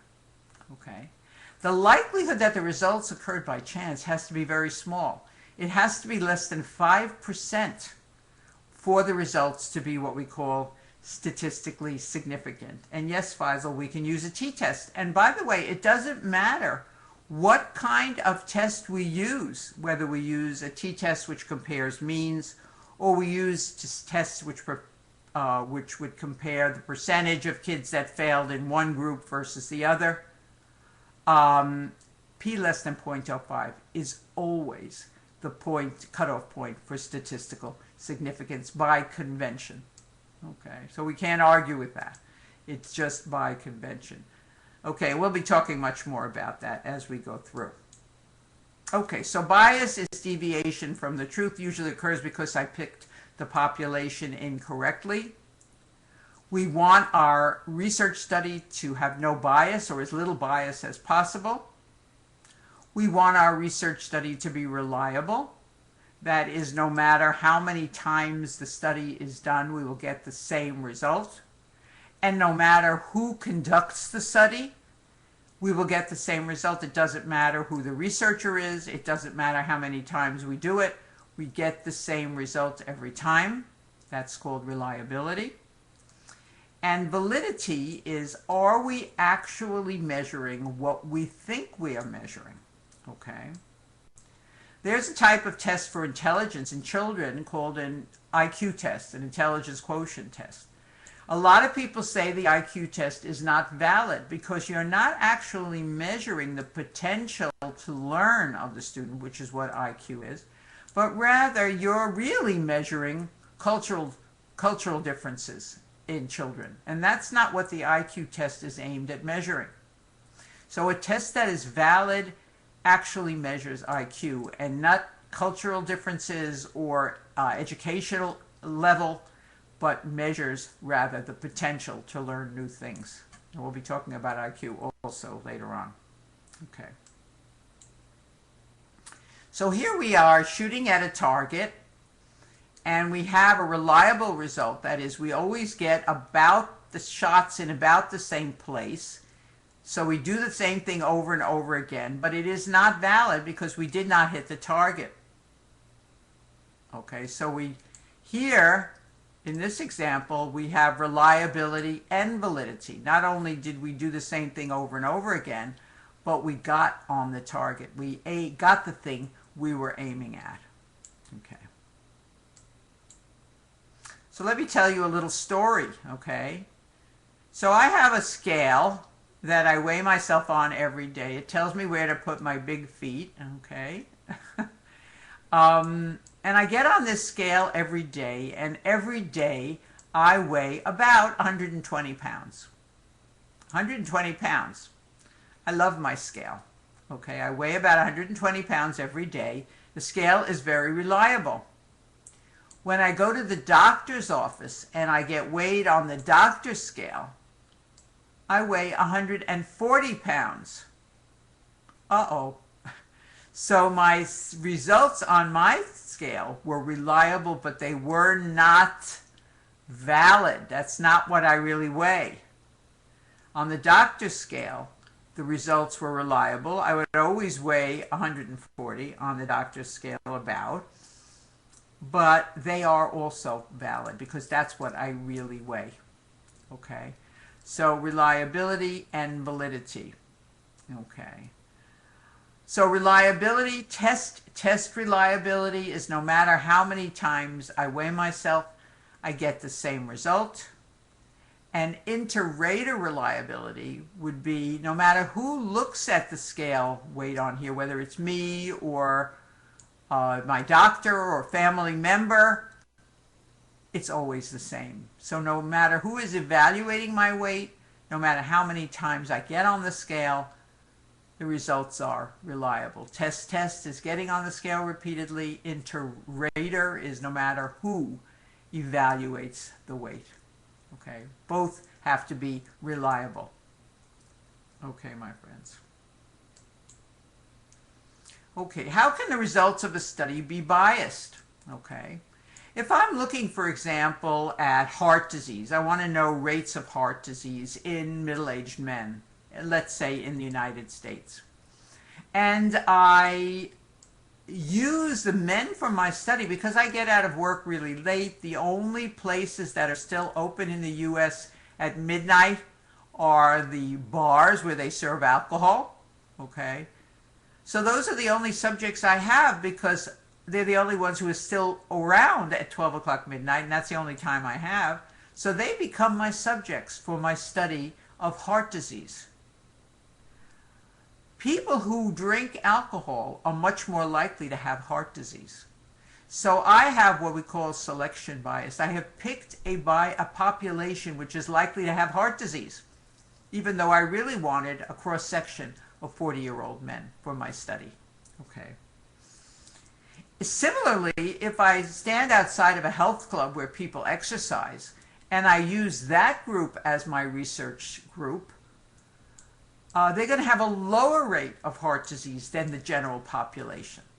Okay, so I don't want to use this selection bias. I want to have a cross-section of the population so that whatever I find, I can say is true for everyone, not just for health club users or for people who drink alcohol. Okay, that's called selection bias. Pick the group in a way that doesn't pick them for any special reason. Okay. Confounding bias. For many years, the cigarette companies in the United States said it's not cigarette smoking that causes lung cancer. It is the fact that people who smoke tend to live in areas where air pollution is high, and air pollution is causing the lung cancer. Okay. Well, of course, that wasn't true. But they said that the condition of the air was a confounding bias, so that you could not say the lung cancer was due to smoking. Okay. They didn't get away with that for very long. Okay. Measurement bias is just being in a research study distorts the truth. That is, an individual in a research study may behave differently because they know they're being studied. That's called the Hawthorne effect. Also, because somebody is in a research study and the researcher knows that that patient is taking the new and improved drug, the person running the study may say, "You are feeling better, Mr. Smith, aren't you?" That's called a leading question, and Mr. Smith is likely to say, "Yeah, doc, I feel better." Okay, so somehow the questioner is suggesting the answer by the way the question is asked. So that is called a leading question. And both of those can lead to measurement error. Yes, Faisal, that's why we should use a double-blind test, so that the researcher doesn't know what drug the patient is testing, as well as the patient doesn't know. Okay. Okay. It's very hard to have people in a research study not know they're in a research study, but of course that would be ideal. Then we wouldn't have the Hawthorne effect. Okay, so we use control groups and we use double-blind studies.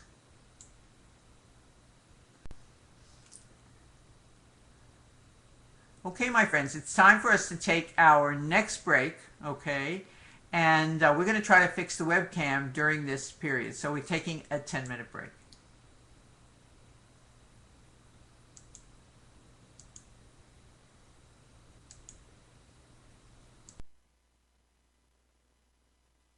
Fixed, so that's the good news. Okay, we're still doing epidemiology. That's the bad news.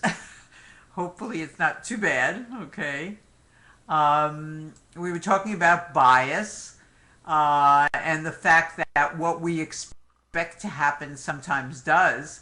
That is, when we expect a patient to do well, we may say something or do something which makes the outcome different than the way it would have been really. Okay, so experimenter expectancy is another type of bias.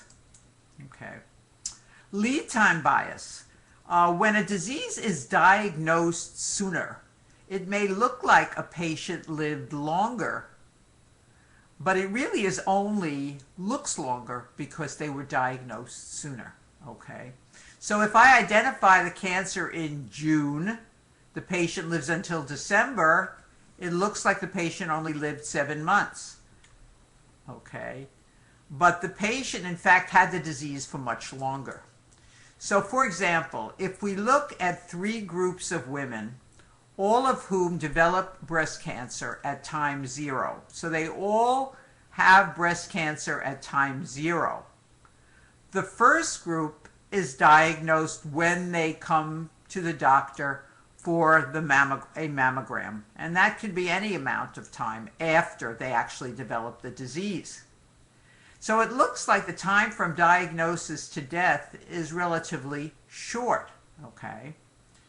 If in group B we have these women who come into a research study for breast cancer, and they have a mammogram very quickly after getting into the study because that's part of the study, it looks like they live a long time after the diagnosis compared to the first group. But in fact, what's going on is they're just being diagnosed sooner. So that's called lead time bias. Okay, so the first group may live 5 years after the diagnosis. The second group may live 8 years after the diagnosis, but they both are actually living the same amount of time. Okay. Ideally, we would give patients an additional 3 years of life. Okay. And that's a group C, where they are living an additional 3 years. So lead time bias is a false estimate of survival rates because the time of diagnosis is different between 2 groups. Okay, my friends. Okay.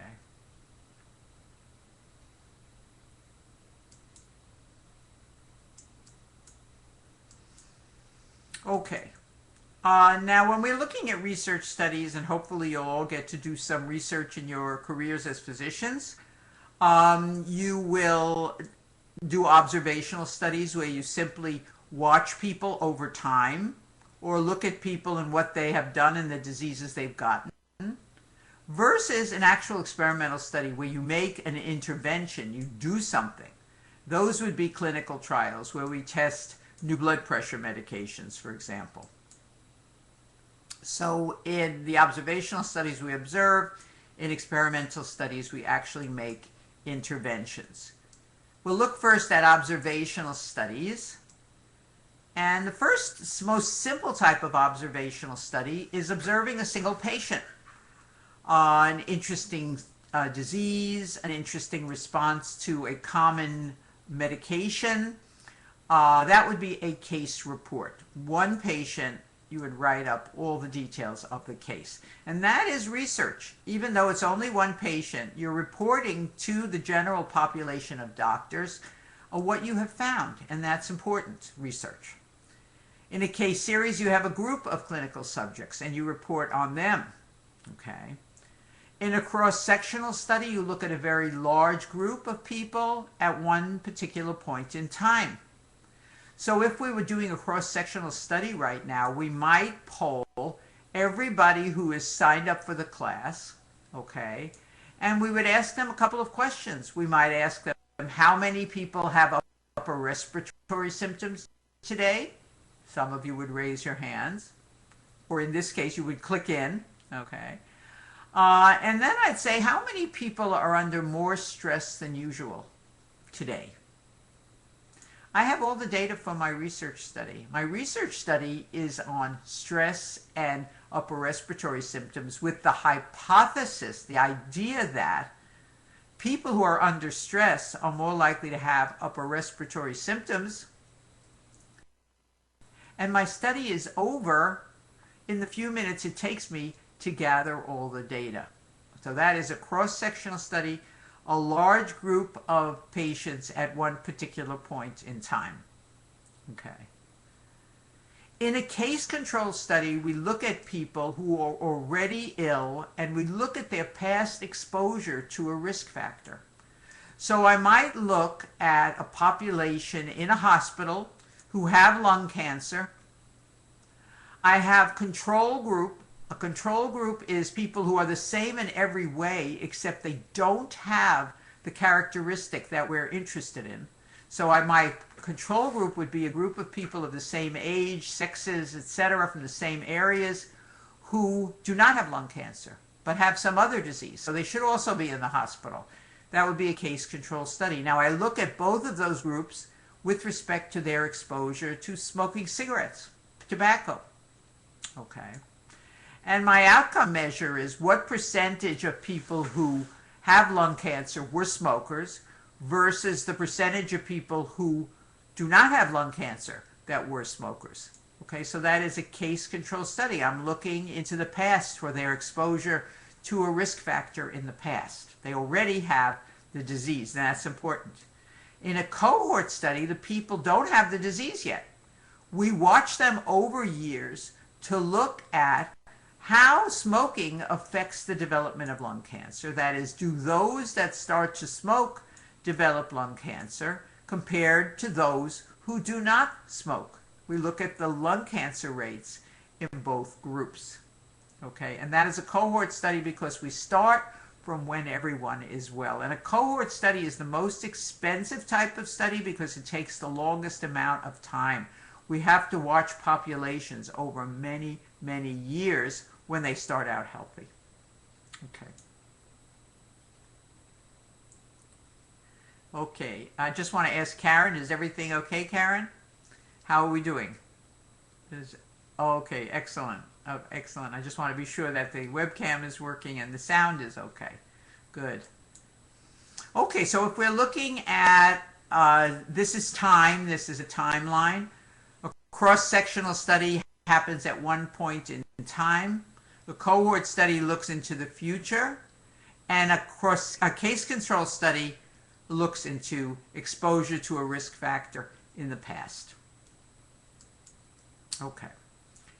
Now, once we collect our data, for cohort studies, the way we look at the data is basically how much more likely is it that you will get lung cancer if you smoke?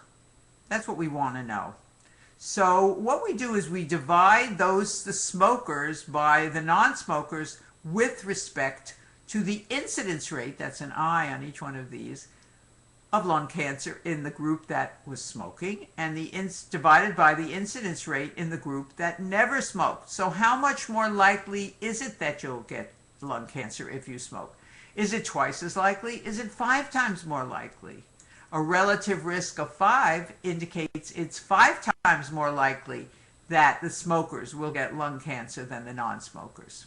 So relative risk is how much more likely is it that you will get the disease with exposure to the risk factor. That's relative risk.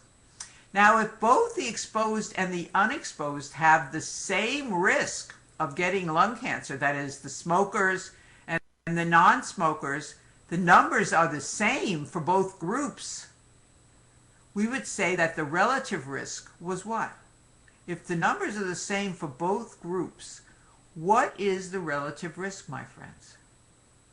Yes, the relative risk is 1. And what it means when a relative risk is 1, it means there's no difference between the two groups in the risk. Okay? It means that the exposure has no effect.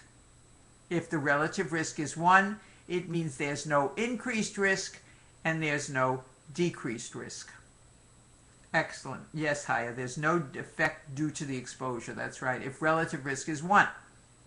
If relative risk is less than 1, it means that the exposed have less risk than the unexposed, which is unlikely.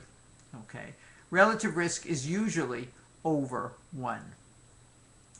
The attributable risk is how much of the risk can we attribute or blame on the risk factor.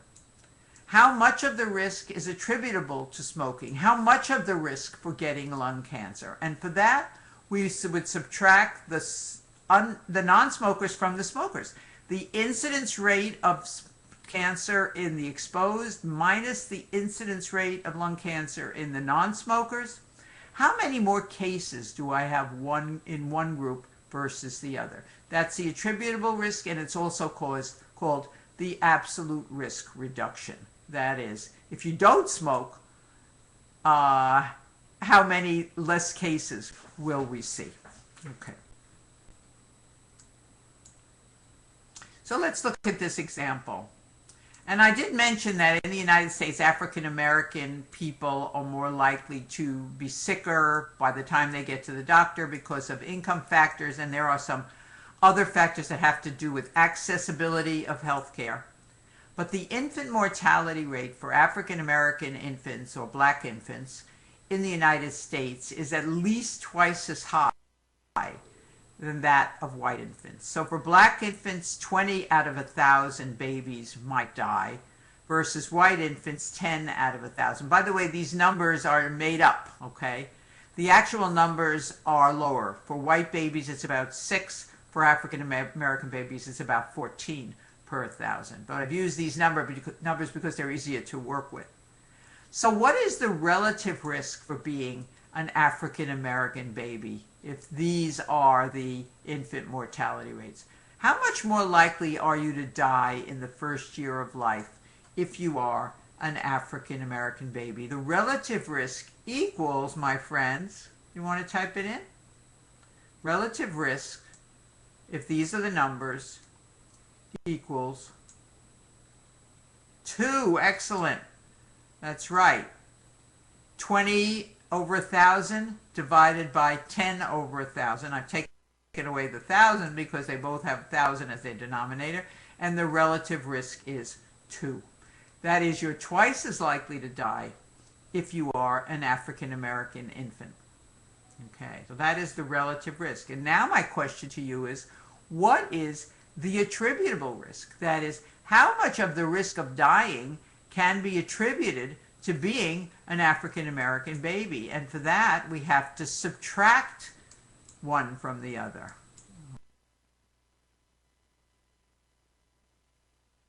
Okay, so we have to, so the attributable risk is 10 over 1,000, or 1 over 100, or 1%.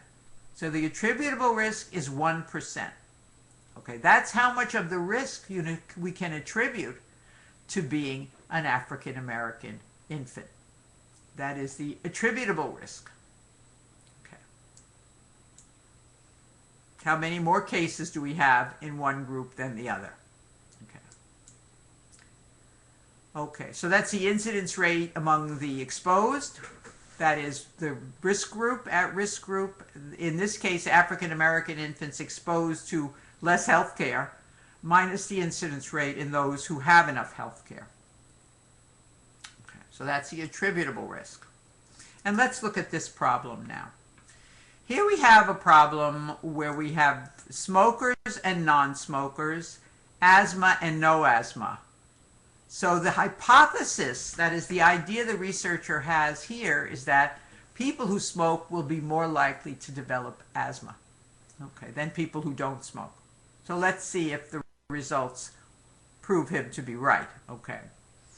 So we have 2,600 smokers, a total of 2,600 smokers.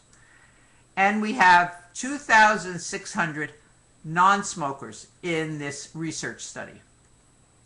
The rate of asthma in the smokers is 260 over 2,600, which is 10%. The rate of asthma in the non-smokers is 130 over 2,600, which is 5%. Okay, so we have 10% of the smokers have asthma, 5% of the non-smokers have asthma. Okay, so what is your best estimate of the relative risk of a person who smokes developing asthma compared to someone who does not smoke? So we look at the incidence rate in the smokers, which was 10%, divided by the incidence rate in the non-smokers, which was 5%. So you're twice as likely to develop asthma if you smoke. And that is the relative risk. Relative risk equals 2. Okay. And we're going to look at the benefit of attributable risk, Majed, in just 1 minute. Okay, good. Good question. Okay, what is the attributable risk? How much of the asthma can we attribute to smoking? And the answer is 10% minus 5%. Remember, we subtract one from the other, and we get 5%. So the risk attributed to smoking for getting asthma is 5%. Because only 10% of the smokers developed asthma, 5% of the non-smokers. So the difference is 5%. Okay, so that's the attributable risk. And now the question is, how many people need to smoke for one person to develop asthma? That is the number needed to harm. And the number needed to harm is calculated as 1 over the attributable risk. So to calculate the number of people who need to smoke for one person to develop asthma, we put 100% over 5%. Remember, the attributable risk was 5%? The number of people who need to smoke for one person to develop asthma is 20. 20 people need to smoke for one person to develop asthma. So number needed to harm is calculated from the attributable risk. It is 1 over the attributable risk. Number needed to treat in clinical studies is also 1 over the attributable risk. It's calculated in the same way. Okay, so let's look at a study. Number needed to treat. How many people need to take a treatment for one person to benefit from the treatment? If 2 million people have to take a treatment for one person to benefit from the treatment, that's a pretty useless treatment. If 3 people have to take a treatment for one person to benefit from the treatment, that's a pretty good number. So for number to treat, we want the number to be as small as possible. For number to harm, we want the number to be as large as possible. If 2 million people had to smoke for one person to develop asthma, it wouldn't really be very risky behavior. But here we have only 20 need to smoke. So number needed to harm, the larger the number, the more harm.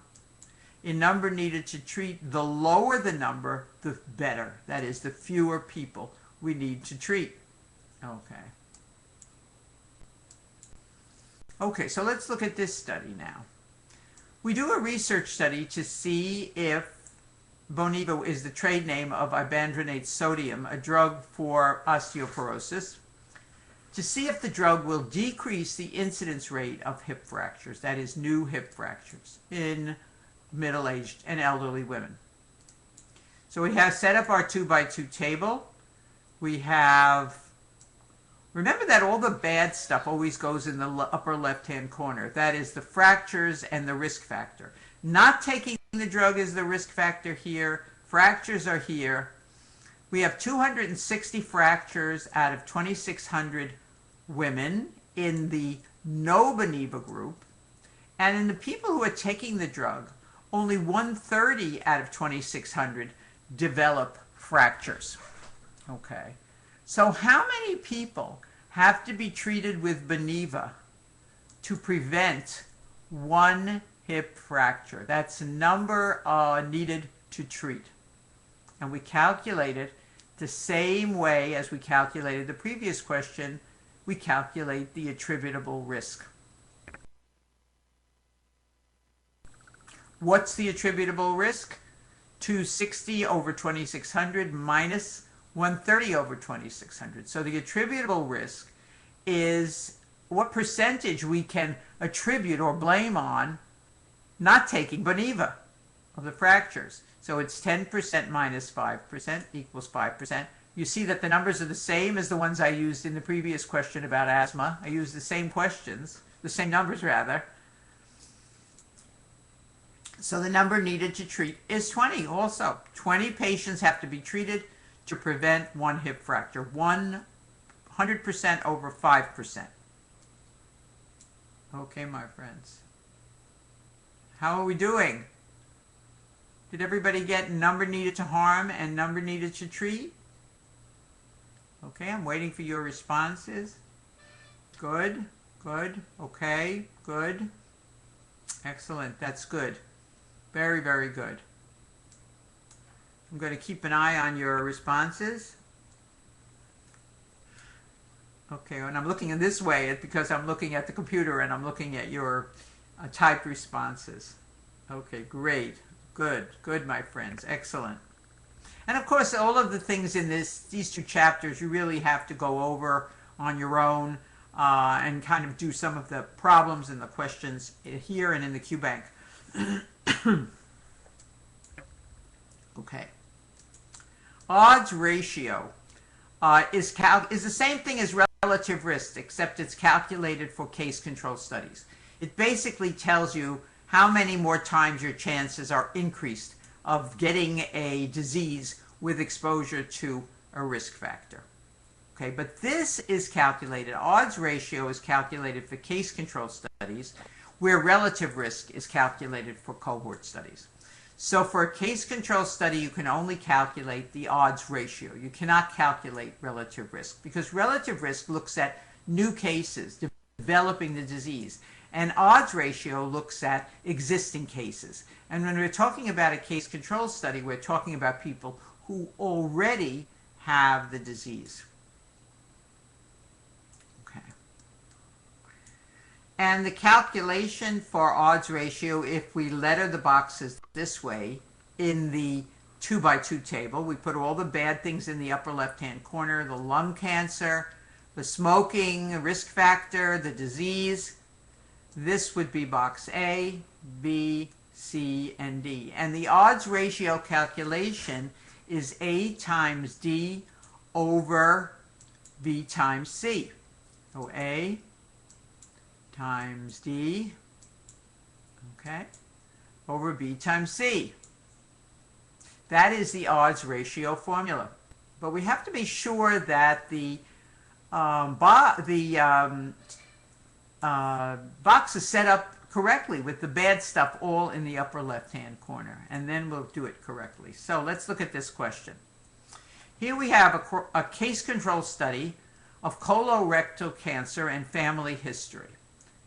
So here we have patients without colorectal cancer and those with it. Family history here, all these people have a family history, all 180 of them. No family history here, we have 220 with no family history. How would we calculate the likelihood that if you have colorectal cancer, you have a family history of it? Okay, because we already have the diseased people. How would we calculate this, my friends? What's wrong with this picture? What's wrong with this picture? Tell me. Khalid, you're typing first. Okay, we've got a lot of people typing. What's wrong with this picture? There's something wrong with this table. Mixed up is right. That's right. The bad is not here. The bad history and disease should be in this box, which is A. So this is the A box. Okay? So we have to move this whole column to this side in order to have A times D over B times C.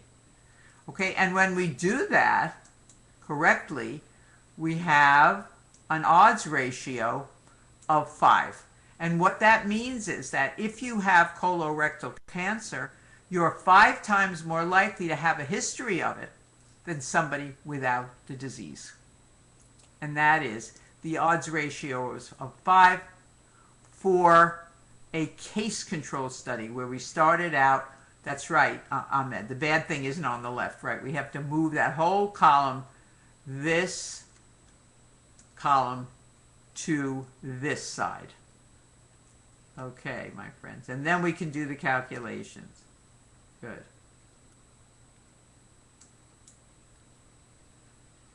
Okay. Okay. Here we have the calculation. Okay. So that is relative risk and odds ratio. And that was for observational studies where we don't specifically do something to the individuals, but we look at their exposure to risk factors like cigarette smoking. In a clinical trial, we will be developing new drugs and new surgical procedures. We want to be sure that the clinical trial is done in a randomized fashion. That is, that we allocate people into the study and control group. Remember, we're dealing with sick people in a clinical treatment trial. We don't want to put the sicker people in the study group and the healthier people in the control group, because then we're not really comparing the treatments, okay? We want to randomly allocate the patients into the study and control groups. The control group will get either a placebo, which is an inactive thing that is in a pill form typically, but everybody in the study should get the regular standard of care. That is, we cannot allow people to get sicker with their disease because they're taking a placebo. So people who might get sicker, despite the fact that they are in a drug study, must have at least the standard treatment for their disease. So if we're testing, for example, a new hypertensive drug, and people in the study all are hypertensive, we obviously cannot give one group a placebo, because that group will be at high risk for stroke. Okay, so everybody has to get the standard treatment, and then one group will get the additional study medication, and the other group will just stay on the control medication. I hope that's clear. Okay, that is the standard of care. Nobody can get worse because they are in a research study. If somebody in a research study does get worse because they're in the study, they have to be removed. It is ethical to remove the person. So let me now just, since I said the word ethical, let me define for you the difference between legal and ethical issues. Legal issues are things that are written in the law books, okay, the law of the land. Every country has laws. In the United States, The country itself has laws that's what we call federal law, the country law. And then the individual states also have state law, and that's state law. Okay, so federal law and state law, those are things that are written in the books. Okay, that is, you're not allowed to take somebody's possessions. That's a law. If you take somebody's possessions, you're going to be charged with that. Okay, so that is a law. In medicine, there are some laws that govern medicine, but very few. Most of medicine is governed by the ethical standards of the profession. That is, what are the highest standards of the profession? And in the United States, those standards are written by the American Medical Association, which is a private organization of doctors who get together and make up what they believe are the correct procedures, the correct way for doctors to conduct their business. Okay. Your ethical standards always exceed your legal obligations. Okay. So a patient comes to you very ill. The patient is fainting, passing out, very, very sick. Legally, there's no requirement for you to treat the patient. If you refuse to treat the patient, you cannot get arrested. You cannot get charged with a charge. But ethically, you are expected to treat the patient. That is, the standards of the medical profession suggest that doctors, even in an emergency, should treat patients who come to them.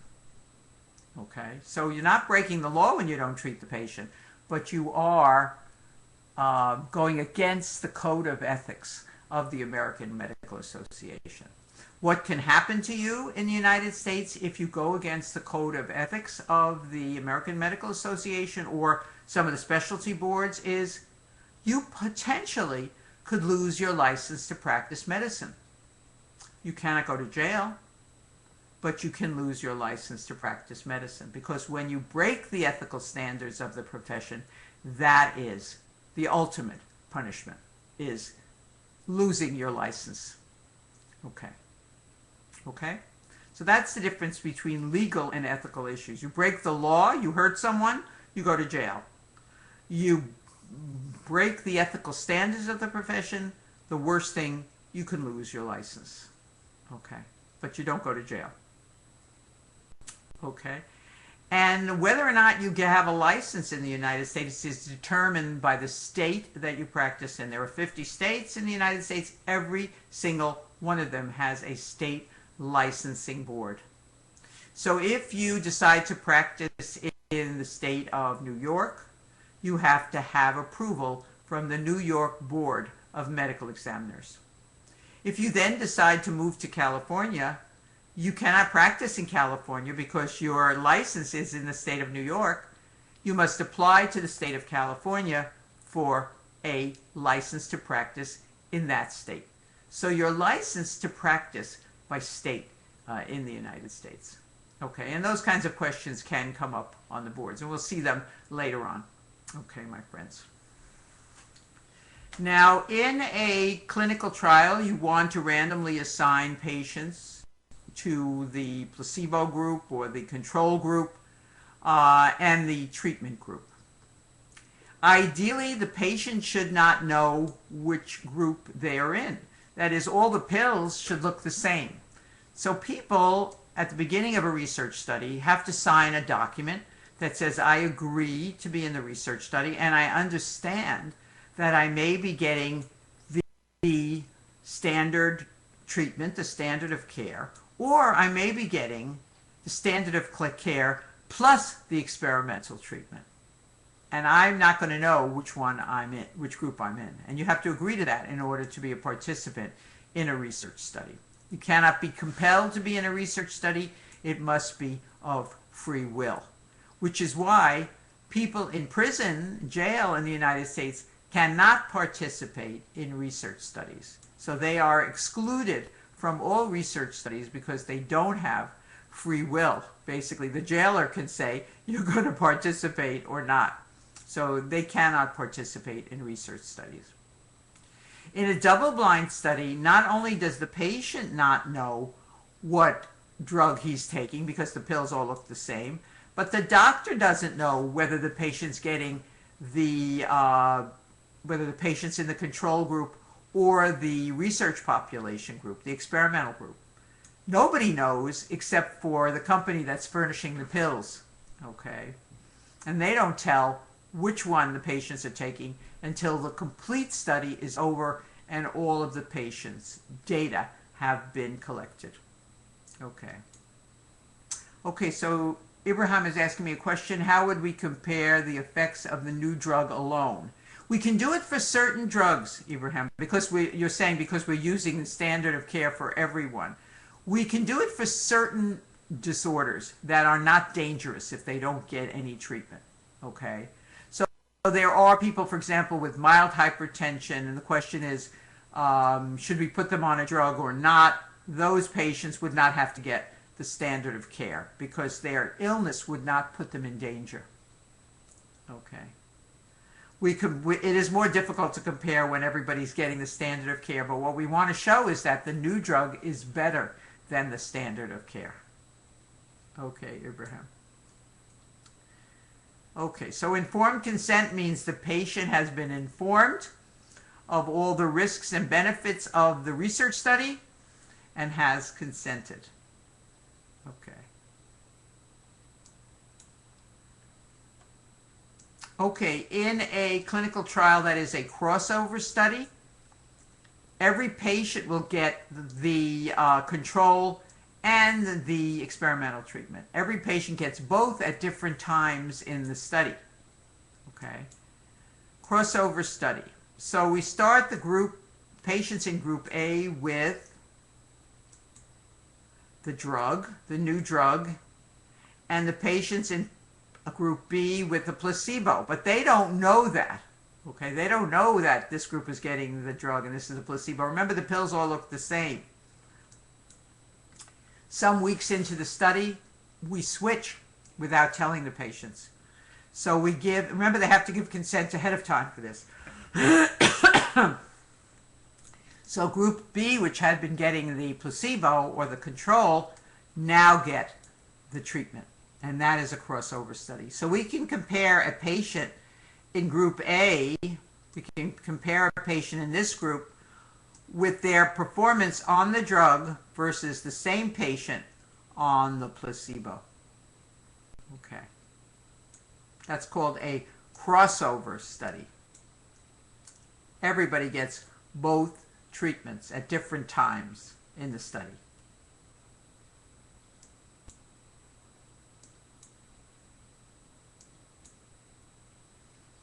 Okay, statistics is our next topic. Some of the students call this sadistics. Okay. They think it's really bad. We'll try to keep it understandable. And what we're really trying to determine here is we've got all our numbers, we've collected all our data. How do we know whether one drug is better than the other? How do we know whether the group in the Middle East did better on step 1 than the group in New York City? That's when we have to use statistical tests. Okay. Somebody is asking, does everybody cross over? Yes, everybody does cross over. But some people cross over from the placebo to the drug, and other people cross over from the drug to the placebo. That is the use of the crossover, because every patient will be taking the standard treatment for their blood pressure, and they'll at another time be taking the new treatment. And I can compare patient number 1 on both treatments. And that's the advantage of a crossover study, rather than having 2 separate groups, one getting the drug, the new drug, and one getting the old drug. Okay? That's the use of a crossover. Okay. Okay, statistics. My friends, I'm taking a look at the questions. Good. Good. I see Karen is handling the questions. Okay, let's take a look at statistics. We're going to be looking at probability. We're looking at a normal distribution, confidence intervals, p-values, and statistical tests. And you know, of course, that this is a one-year course in American universities, statistics, okay? So we're learning it in a couple of hours, and actually for statistics, probably 2 hours, 1 to 2 hours. Okay, 2 hours I think we have for statistics. Okay. Probability. Let's take a look at probability. Okay. A woman comes to you and she says, I would like to have one child. How likely is it that the baby will be a boy? What can you tell her? The baby will be a boy. I'm going to go a little bit ahead here. What's the likelihood that the baby will be a boy? The likelihood is 50%. Good. A girl? 50%. So what is the likelihood of a boy or a girl? A boy or a girl? Well, you're going to have a boy or a girl about 100% of the time. That's right. 50% for a boy, 50% for a girl. We add them together and we get 100%. Good. So one child can either be a boy or a girl. That's pretty straightforward. But what if she comes to you and she says, Doctor, I would like to have 2 children. What is the likelihood that they will both be boys? For this we cannot add. For this we have to multiply. We have to multiply the chance of a first boy times the chance of having another boy. And the chance of having 2 boys is 25%. The chance of having 2 girls, my friends? What is that? Same, right, it's 25%. The chance of having a boy first and a girl second? 25%. A boy first and a girl second? 25%. So every possibility is 25%. When you're asking about what's going to be the outcome, how am I going to end up with 2 boys, 2 girls, or a combination? What's the chance of having 3 boys in a row? That's right. It's 50% times 50% times 50%. That's 12.5%. 3 girls is the same choice, or 2 boys and a girl, or some other combination. Combination is 12.5%. Okay, so when we want to know if the events are independent of each other, we combine them by multiplication. Okay. If they're exclusive, we add them. Okay. So here we have 2 possibilities that are mutually exclusive. The chance of having diabetes would be in this circle. The chance of being overweight or obese would be in this circle. They are independent, but we do know that some people can be both obese and have diabetes, and those would be the people in this area, the one that crosses over. So we can have people who are obese or diabetic. We have to add those together. What's the likelihood of meeting someone who is obese or has diabetes? Well, we have to add those together. But what's the chance of meeting somebody who is obese or has diabetes or has both obesity and diabetes? Well, when we want to calculate that, we have to add A and B, but we have to subtract the people who have both, because we have to take some of them out of A and some of them come out of B. Okay? So that would be A plus B minus the combination. People who have both, we have to combine by multiplication. So it's A plus B minus this yellow group in the middle. Okay? So the likelihood of meeting someone who is obese or has diabetes or has both is this formula. The chance of meeting somebody who has none of these things would be whatever is left over. So let's take a look at our problem. If the chance of having diabetes is 10% and the chance of being obese is 30%, what is the chance of meeting somebody who is obese or has diabetes? So let's look at them. They're mutually exclusive. What's the likelihood of meeting somebody who is obese or has diabetes, my friends? I'm going to ask you this question. Obese or diabetes? Obese or diabetes? Just obese or diabetes? Just those two. What's the likelihood of having both? Of having one or the other? Of having one or the other? 40% is correct, Abir. 40% is correct. Having one or the other, we add them. Okay? But the question is, what is the chance of meeting someone, yes, who is obese or has diabetes, so we have to add them, or is both obese and has diabetes? So we have to multiply having both, the 3%, from the added sum, 10% plus 30%. Okay, my friends, put on the counter. Tell me what's the likelihood that somebody has at least one disease. That is, has obesity, diabetes, or both.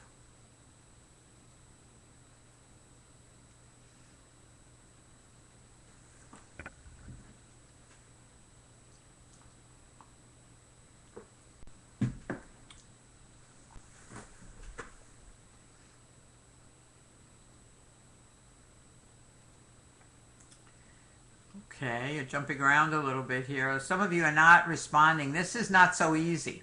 Okay, and we can go over it again if you like. Okay. The likelihood of having obesity or diabetes, and you correctly typed in 40%. But then we have, what about the people who have both? We've got to take them out of each of the groups. We've got to take 3% out of the total. And the answer is B is correct, my friends. B is correct. It is obesity prevalence, diabetes prevalence, one or the other, 40%. Having both is 3%. So it's 40% minus 3%, and the answer is 37%. What if I asked you now, what is the likelihood that you're going to meet somebody who has nothing, who has no obesity, who has no diabetes at all? What's that percentage, my friends? I'm looking at your answers.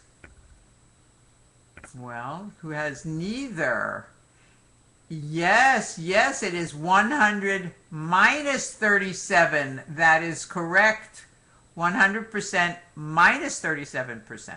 Because I'm asking you, somebody who has nothing, they don't have both, they don't have either. Okay. That's right. 63% is correct. Okay. Okay.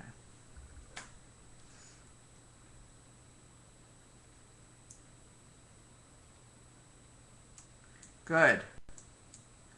Okay. How are we doing on time? Here we have a question which I'm going to leave up for the break. Okay, because it's time for us to take our break. I think this isn't the one I'm going to leave up. I think I'm going to leave up this one. Okay, because this is a probability question. Okay, let us take our 10-minute break, my friends. And I'm going to leave this question up for the break.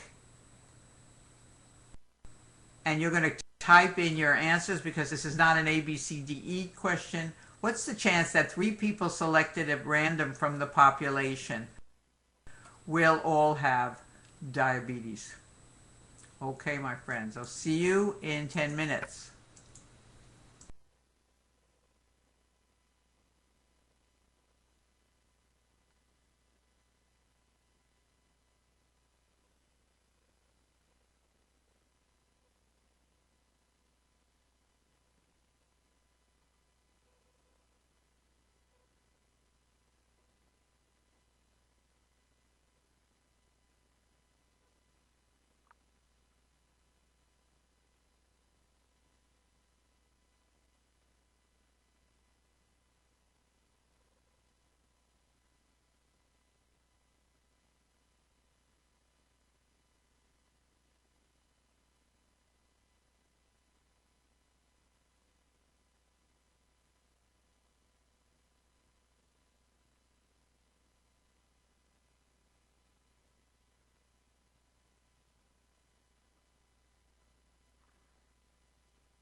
Absolutely right.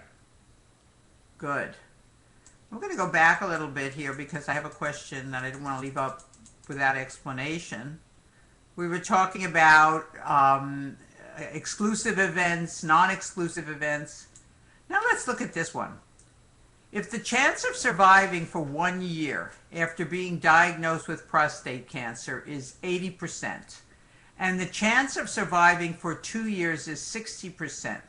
So this is basically saying that when the person is diagnosed with the stage that they are at, they are told that your likelihood of surviving for 1 year is 80%. At that same time, they're told the likelihood of surviving for 2 years is 60%. What is the chance of surviving for 2 years if the patient makes it through the first year alive? Okay, so that's the question we have here. So we have 100 patients, 80 are alive at the end of year 1, and 60 will be alive at the end of year 2. So what if you are one of these 80 patients that make it through the first year? We know that 60% of the 100 will make it through the second year. So what are your chances of making it through the second year if you're one of these 80, my friends? Tell me, what's the chances that you'll make it through the second year if you're one of these 80 people? Remember, if you were one of the 100 in the very beginning, you had a 60% chance of making it for 2 years. But now you're one of the 80. Excellent, excellent, excellent. I see that you have it.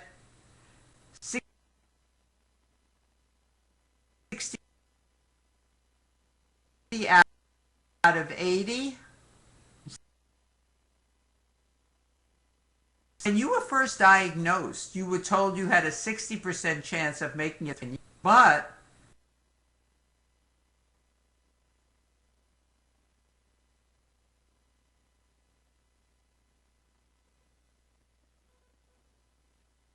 if you're one of the 80 who make it through the first year, 75%.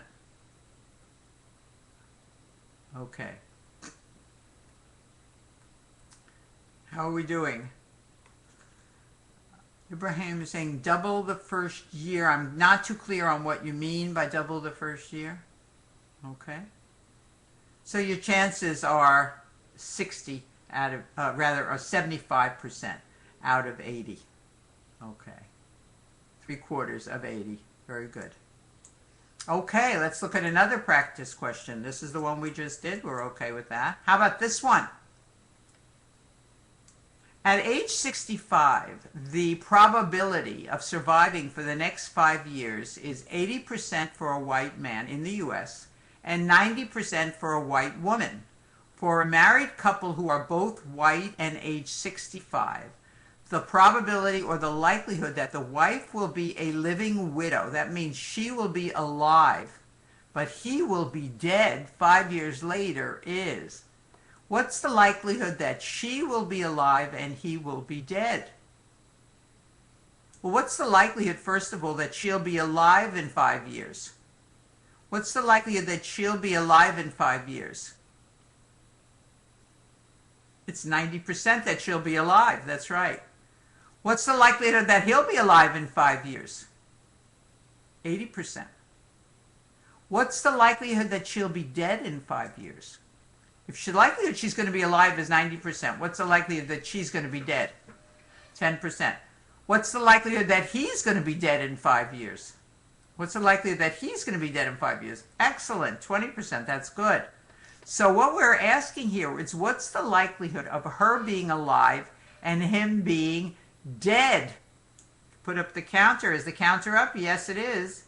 Okay, the likelihood that she'll be alive, but that he, unfortunately, will be dead.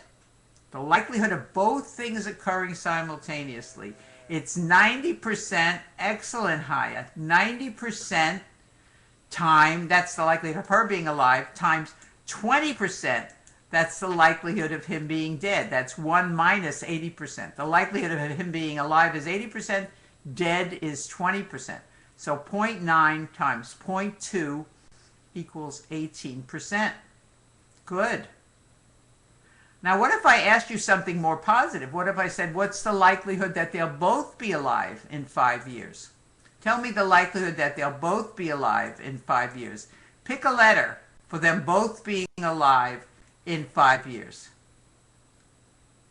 Both being alive in 5 years is 90% times 80%, and the answer would be 72%. That's right. Excellent. Okay. So that question looked a lot harder than it really turned out to be, I believe. I hope I'm right about that. Okay. Okay, my friends. Very good. Oh, we have another one. A woman has 2 diagnostic tests. Each test has a specificity of 80%. That means that if she is well, remember specificity only applies to well people. If she's well, the likelihood of her being identified as well is 80%. What's the likelihood of her being identified as sick? That is a false positive. If the specificity is 80%, what's the likelihood of a mistake? 20% is correct. That's right. So what's the likelihood that both tests will be positive if she is well and she doesn't have either disease? So the likelihood of one test being positive is 20%, a mistake. The likelihood that 2 tests being positive, so with a specificity of 80%, there'll be 20% false positives in each test. If both tests are given, the likelihood of testing positive falsely in both tests is what, my friends?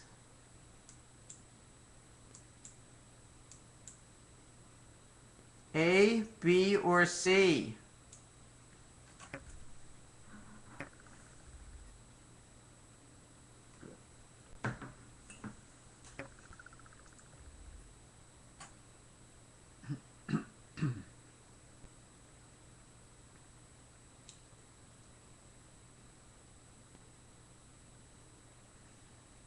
So what's the probability that both tests will be positive? That is, both tests will be mistakes. She is well. Have we run out of time? Time's up. Well, my friends, 100% of you have gotten it correct. The answer is A. I applaud you. I want you to applaud yourselves. I hear the applause. All the way from Saudi Arabia. I hear the applause. Okay, excellent. A is correct. Okay, very good. Okay. We have one student still typing. Very good. I think, okay. Fatima, thank you for the smile. I appreciate that. Okay. Okay. I don't hear you smiling, but I see your smile right on the screen. Okay. Okay, so now we finished with epidemiology. Now we're gonna, and we talked about the beginning of statistics, that is probability. Now we're going to talk about describing populations using statistics. Okay, and that is called descriptive statistics. When I describe your class as getting 240 on USMLE, I will say that I describe you as an above average class. You had an average score of 240. Okay. I can use average. I can use average as a measure of central tendency. That is to give me an idea of the whole group. That's what a measure of central tendency does.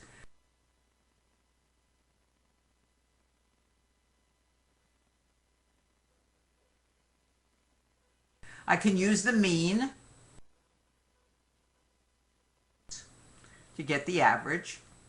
The median is the middle score. If I put all your scores in size order from the lowest score on USMLE to the highest score on USMLE, the middle one, the one right in the middle, is the median. Or I can use the mode to describe the group. I can say the score occurred most often was 240. Now, if the mean was 240, the mode was 240, and the median was also 240, I can say that your scores fell in a normal or a Gaussian, Gaussian distribution. Normal distribution is a standard distribution, also known as a Gaussian distribution. Okay, so they're all a normal distribution. So this is a normal distribution. This is what we call a normal distribution. This is the way most biological measures fall. That is, the mean is here, okay? Most people have, this is frequency distribution, so most people score around the mean for blood pressure, serum uric acid level, white blood cell count, red blood cell count. Some people have a very, very high white blood cell count. The higher the white blood cell count, the fewer the people have that count. Some people have a very low white blood cell count. Okay, thrombocytopenia, they have a very low white blood cell count. Very few people have a really, really low white blood cell count. Most people have a white blood cell count around the middle. And we can say that since this is distributed normally, we can say that 68% of the population has a white blood cell count that is within 1S, which is one standard deviation from the mean. Standard deviation is a measure of variability. I'm going to talk in detail about that coming up. But suffice it to say for this, that most people score around the middle.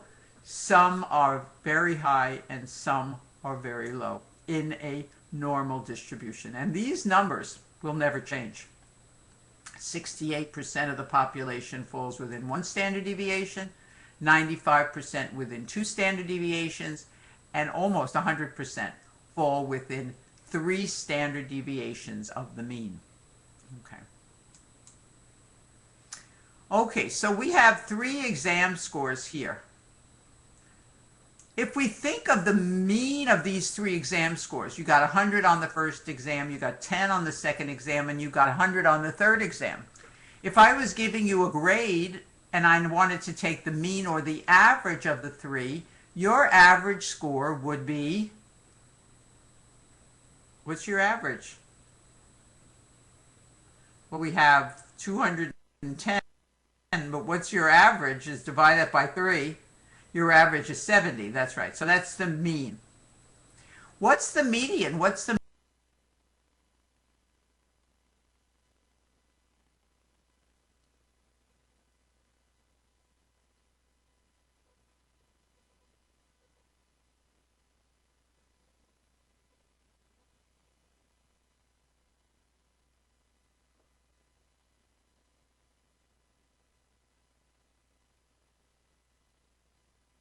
median is not the one you got second. Correct. You folks who chose 100 are correct. You have to put them in size order. So the median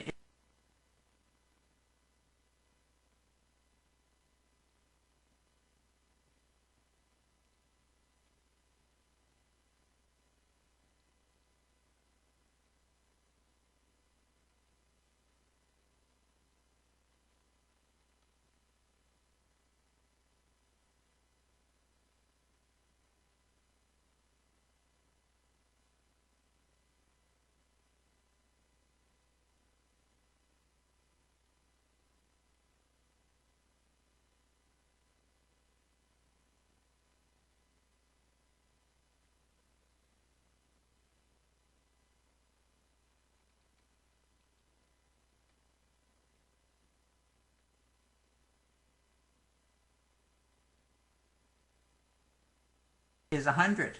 And what's the mode? The one that occurred, I'm sure some trouble hearing this video. Okay, if it does have the connection, we're going to check that out for you. Everybody else, Amani, the connection. Okay, I'll be glad to repeat the median here, okay? Uh, Amir, let me know if I am repeating what you need me to repeat. Okay. Okay, so check my connection. Yes, okay. So the connection here is okay. We're checking it back at the office.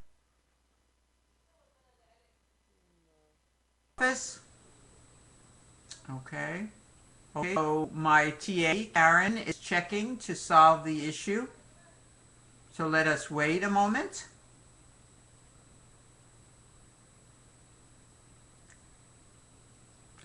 Okay, Karen says, we are okay now, but we're cutting in and out. Is everybody having that experience that we're cutting in and out? Or are we okay? Just put okay or not okay. Okay.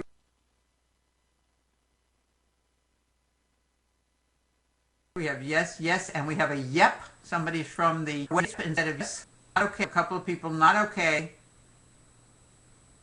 Okay, so we have a number of people not okay. Karen is checking that out. Okay.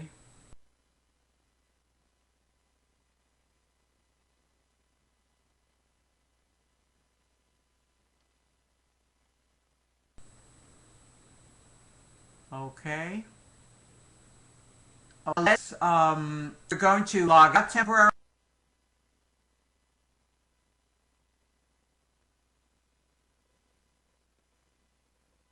I am going to reconnect to the internet. Okay. So, quickly come back and see.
Oh, okay, how are you doing, Karen? Can you hear me? Yes? Okay, Karen. Good. I'm going to start the webcam now. Let's try it. Start sharing. Okay, how are we doing? I'm going to assume everything is okay. Okay, terrific, terrific. Great. Okay, let's hope everything continues to go well. Okay, so the median of these 6 scores, what is the median score of these 6 scores? So there are 6 different exam scores. What's the median score? That is the middle number.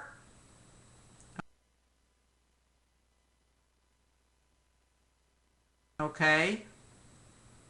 A, B, C, or D, my French clickers. Okay. A, B, C, or D. The median score.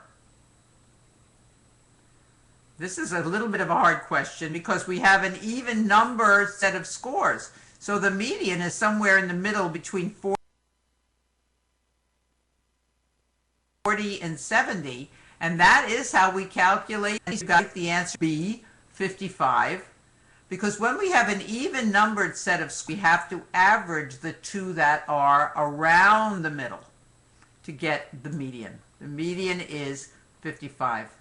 Very good. Very good. Okay, now we'll talk about what we had mentioned already, which is standard deviation. A standard deviation is a measure of the variability among the scores.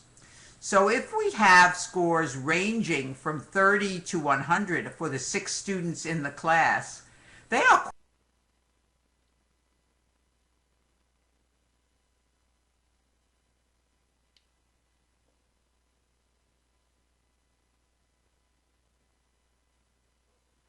that would be the average score, okay? But we would look at how far each individual score varied from the average and add up all those differences to obtain the standard deviation. Because we want to know, we know that the mean, let's say, is 60, but what is the variability around the mean? How sure can we be that 60 is really a good way to identify this class average? Okay. So we could use the lowest to the highest, which would be 30 to 100. It's not a stable indicator of the middle. What we want to do is use a measure called the standard deviation, and that's the number that's after the plus minus, when we see the mean plus or minus something. That something can be the standard deviation. It can be a couple of other things as well, but right now we're talking about the standard deviation, and that pretty much says that the mean is 50, but the real mean could be somewhere in this range, plus or minus. Okay. So in order to calculate the standard deviation, we subtract every individual score. We have an individual score, we subtract the mean from that, and we add up all the differences in the whole class. Okay? So we then square those differences to get rid of the minus signs, because we don't care if the numbers are lower or higher than the mean. It's just how far are they from the mean. Then we divide it by the number of students, or the number of scores, minus 1 by convention. So we get an average difference, because this is the difference. These are the sum of all the differences.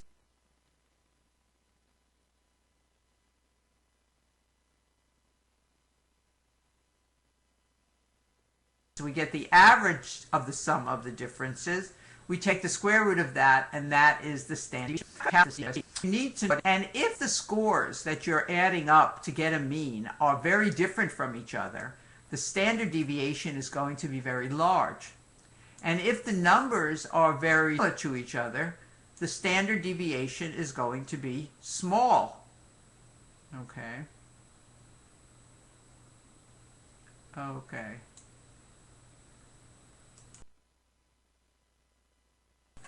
Let me just type Karen a message.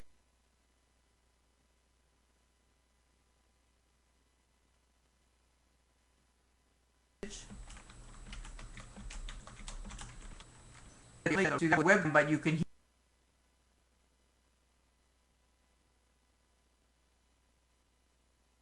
hear. Okay. Okay, my friends. Oh, let's examine. So first of all, these are his three scores. He got a 65 on the first one, 70 on the second one, and 75 on the third one.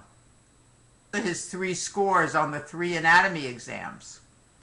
In order to obtain the standard deviation, we subtract the mean from each score. The mean of the three scores was 70. We subtract the mean from 65 and we get minus 5. 70, we get 0. We subtract 70 from 75 and we get 5. We square all the deviations to get rid of the minus signs. We add up all the square deviations. We have 225s. And we divide that by n minus 1. N is 3 because we have 3 exams, minus 1, which is 2. So it's the square root of 50, which is the addition of the squared deviations, divided by 2. So the standard deviation is 5, and we can say the standard deviation, we express it here, is 70, which is the mean, plus or minus 1 standard deviation, which is 5. Okay, my friends. How are we doing? We're only running the audio now, my friends. Okay, I'm asking you how we're doing. Good, good. I'm glad that you folks are doing good. Okay. Okay, so here we have 1 standard deviation. So if I asked you the question of, if you had an exam score that was 1 standard deviation above the mean, what would your exam score be for this test? Okay, what is an exam score that is 1 standard deviation above the mean? Very nice, Faisal. You are the first one. Yes, they are very consistent. Yes, the scores are very consistent. Very good, Haya. That is true. 1 standard deviation above the mean would be 70 plus 5.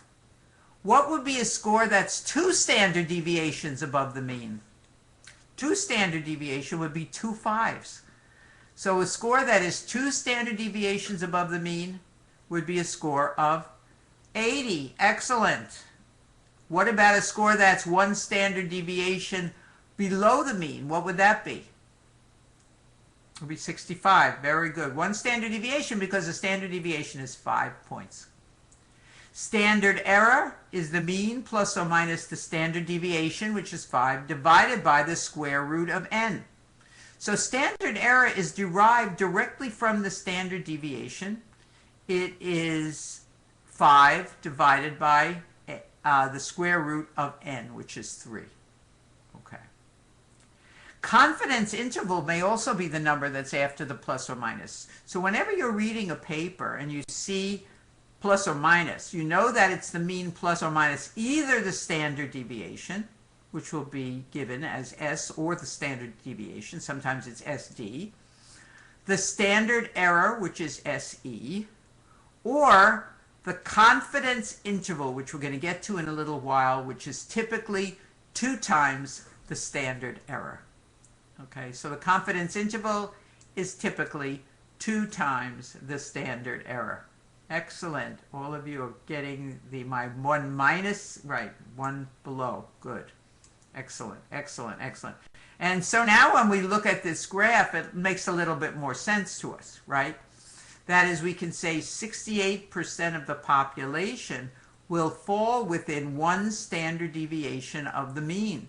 That means for the numbers that we were just looking at, where the mean was 70 and 1 standard deviation was 5, we can say that 68% of the population will have scores between 65 and 75. That would be 1 standard deviation for the numbers that we were just looking at. Okay? So these are numbers you have to remember. Okay, and that's not, those numbers are just the numbers, numbers added up here. Okay, so let's take a look at our questions. In a normal curve, normal distribution, Gaussian distribution, same thing. What percent of cases are below 2 standard deviations below the mean? So here's 2 standard deviations below the mean. What percent of cases are below that, my friends?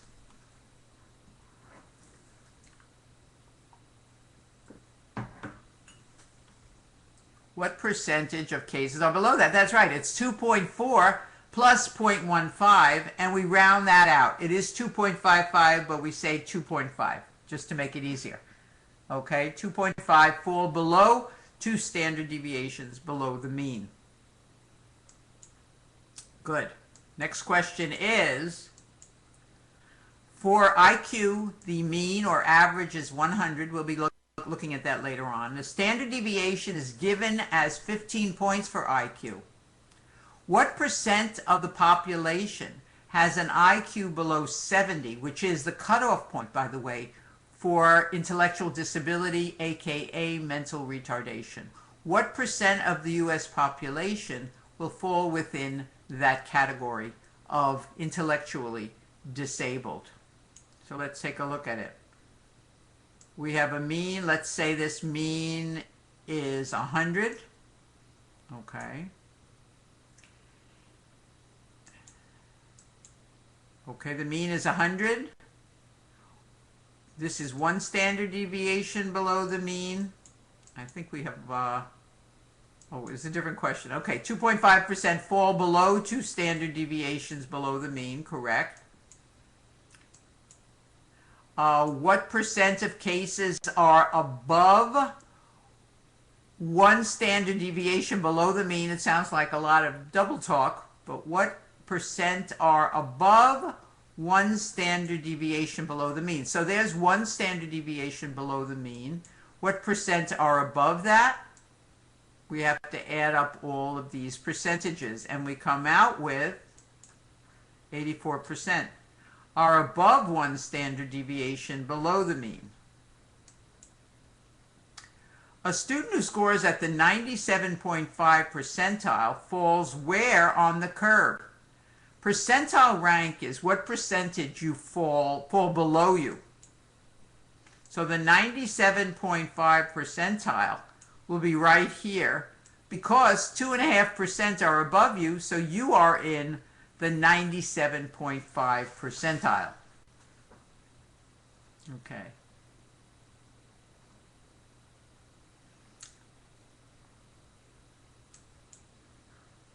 Okay, my friends, how are we so far? How are we doing? Okay, have we got the idea of standard deviations? Okay. Okay, my last point. Let's see. Ibrahim, I'm not sure what my last point was. I made a lot of them. I'm not sure which was my last one. So please tell me which was my last point, and can you ask me that question? Okay, a lot of people are typing. I'm going to wait to see your responses. Let's see. I'm going to look at them. Okay. 2 standard deviations above the mean, that is correct. Okay, let's go back. Let's look at that question. A student, is the question about a student who scores at the 97.5 percentile? Some of you are confused about the 84. That's this one. Okay, let's go back to this one. The question was, what percent of cases are above 1 standard deviation below the mean? This is 1 standard deviation below the mean. What percentage of the cases scored above that point? That's how we got 84, Ibrahim. Okay, thank you. Good, I'm glad you got it. Okay, and another question. I think most of us got it. Okay, and this is the 97.5 percentile, means you're higher than 97.5% of the class, so you are 2 standard deviations above the mean. Okay. Here's a question. So we can go back to that if somebody is confused, okay? But let's look at this problem. A student took 2 tests in his class. On which test did the student do better relative to his classmates? If you just look at his 2 scores, it looks like he did better on test B, the second test. But we have to compare him to the rest of the class. The mean for the whole class on test A was 30, and on test B it was 40. Okay, he did better than the rest of the class on both tests. But how much better did he do? That's the question here. The standard deviation for the first test was 5%. And the standard deviation for the second test was 10%. Because the scores on the second test were much more variable among all the students in the class than they were on the first test. How many standard deviations above the mean did he score on test A? How many standard deviations above the mean is 45 when the mean is 30 and the standard deviation is 5? Great, my friends. It is 3 standard deviations above the mean. That's correct. 5% is 1 standard deviation, and he scored 15% above the mean. On test 2, the standard deviation was 10%. How many standard deviations did he score above the mean on this test? Only 2. That's right, because the mean was 40 and his score was 60. That is 2 tenths above the mean. Okay. So if we look at the graph, on the first test, he scored 3 standard deviations above the mean. And on the second test, test B, he scored 2 standard deviations above the mean. So even though his score was lower on test A, this is the test that he did better on with respect to the rest of the class. He did better on test A because he was 3 standard deviations above the mean on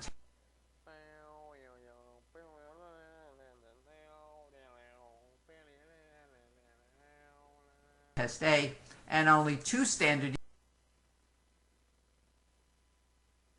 deviations above the mean on test B.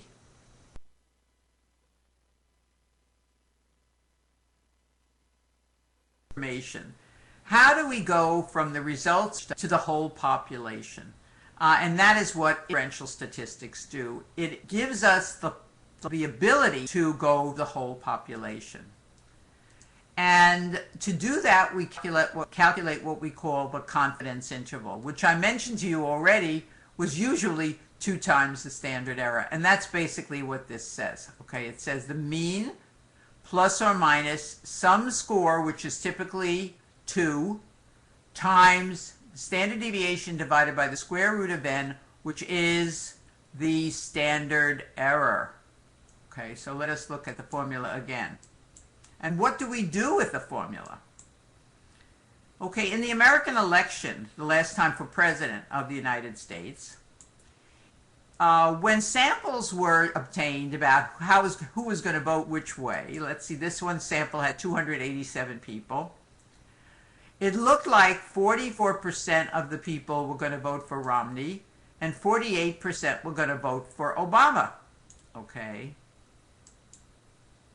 But there was a 3% error of the mean, okay, which is that for the 95% confidence interval, we were 95% confident from these numbers that Romney would score somewhere between 41 and 47. You see, that's 3% below and above. That's the confidence interval of the mean. That Romney looked like he scored 44%, but it could have been anywhere from 41 to 47%. In contrast, Obama scored actually between 45 and 51%. So if we want to know if there is a significant difference between Romney and Obama, we have to see if the confidence intervals touch or cross over each other. And here, the mean, the confidence interval says that the mean is only an estimate of the middle. The true mean is this entire interval. And the true mean could have been 47 or 41, just as easily as it was 44. Which means that the two means touched each other. If Obama's true mean was down here, 45, and Romney's true mean was 47, Obama would not be higher than Romney. So if these bars touch each other, there is no significant difference between the two groups. And that's what you have to look for when you are looking at confidence intervals. Do the bars touch each other at any point? If they touch each other, as they do here, there is no significant difference between these two means. 44 versus 48. Okay. Okay. Okay, let's go on then. So here is the formula again for the confidence interval of the mean. It is the mean plus or minus above and below. There's the standard error in the parentheses times the z-score, which is a standard score, which typically is 2. So for the 95% confidence interval, which designates statistical significance, remember we can be wrong 5% of the time, but we have to be right 95% of the time. So the 95% confidence interval, we use the z-score of 2. For the 99% confidence interval, that is, we want to be almost 100% sure that the true mean lies within that range, we need a higher z-score, and that would be 2.5. But most of the time, all we need is 95% confidence. Okay, let's look at a problem. 16 students take a test. The mean test score is 67 for these 16 students, and the standard deviation is 8. Compute the 95% confidence interval. For the 95% confidence interval, we're going to use the z-score of 2, correct. Okay, so we have the mean, 67. 67 plus or minus 2. The 2 comes from the 95% confidence interval. This is the z-score of 2. Times, this is the square root of n, right? Over that, we have the standard deviation. So the standard deviation, which is 8 divided by the square root of n, which gives us the standard error. 2 times 2, this all ends up being 2, is 4. And what this is telling us is that the mean is 67, but that the true mean lies in this range, plus or minus 4. Okay, so that is the confidence interval. The confidence interval is 63 to 71. How are we doing? Okay, if there's an overlap, there's a possibility for Romney to have more. That is right, Faisal. You are correct. In that small study, there was no significant difference between the two candidates. Okay. Somebody is saying their PowerPoint is not changing. Ibrahim is asking, how do we get 2? Because 2 is the z-score that we use for the 95% confidence interval. Okay. Okay, now if we're looking at this results of this study and we want to know whether one drug is significantly better than another drug at lowering patients' blood pressure. Okay. So here we have drug A. The mean blood pressure, this is blood pressure here, the mean blood pressure on patients who are taking drug A. We had actually lots and lots of patients. We had 1,000 patients in each group. If patients were taking drug A, their mean blood pressure was here with the confidence interval here. Patients taking drug B, their mean blood pressure was here, and they had this confidence interval. Patients taking drug C had a mean blood pressure here with this very small confidence interval. And that means that the people on drug C, all at the end of the study, had about the same blood pressure. There's very little variability.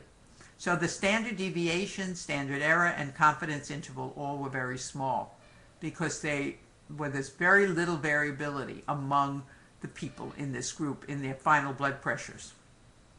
So the question is, which drug is significantly better than which drug? Okay. Is A statistically significantly different from B?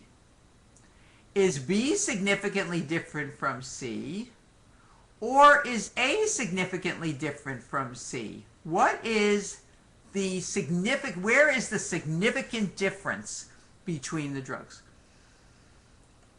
Okay. So blood pressure is low, blood pressure is higher here.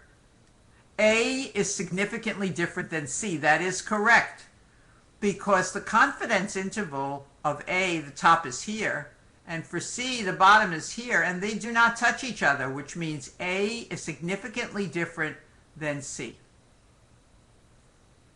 How about B versus C? Any difference here?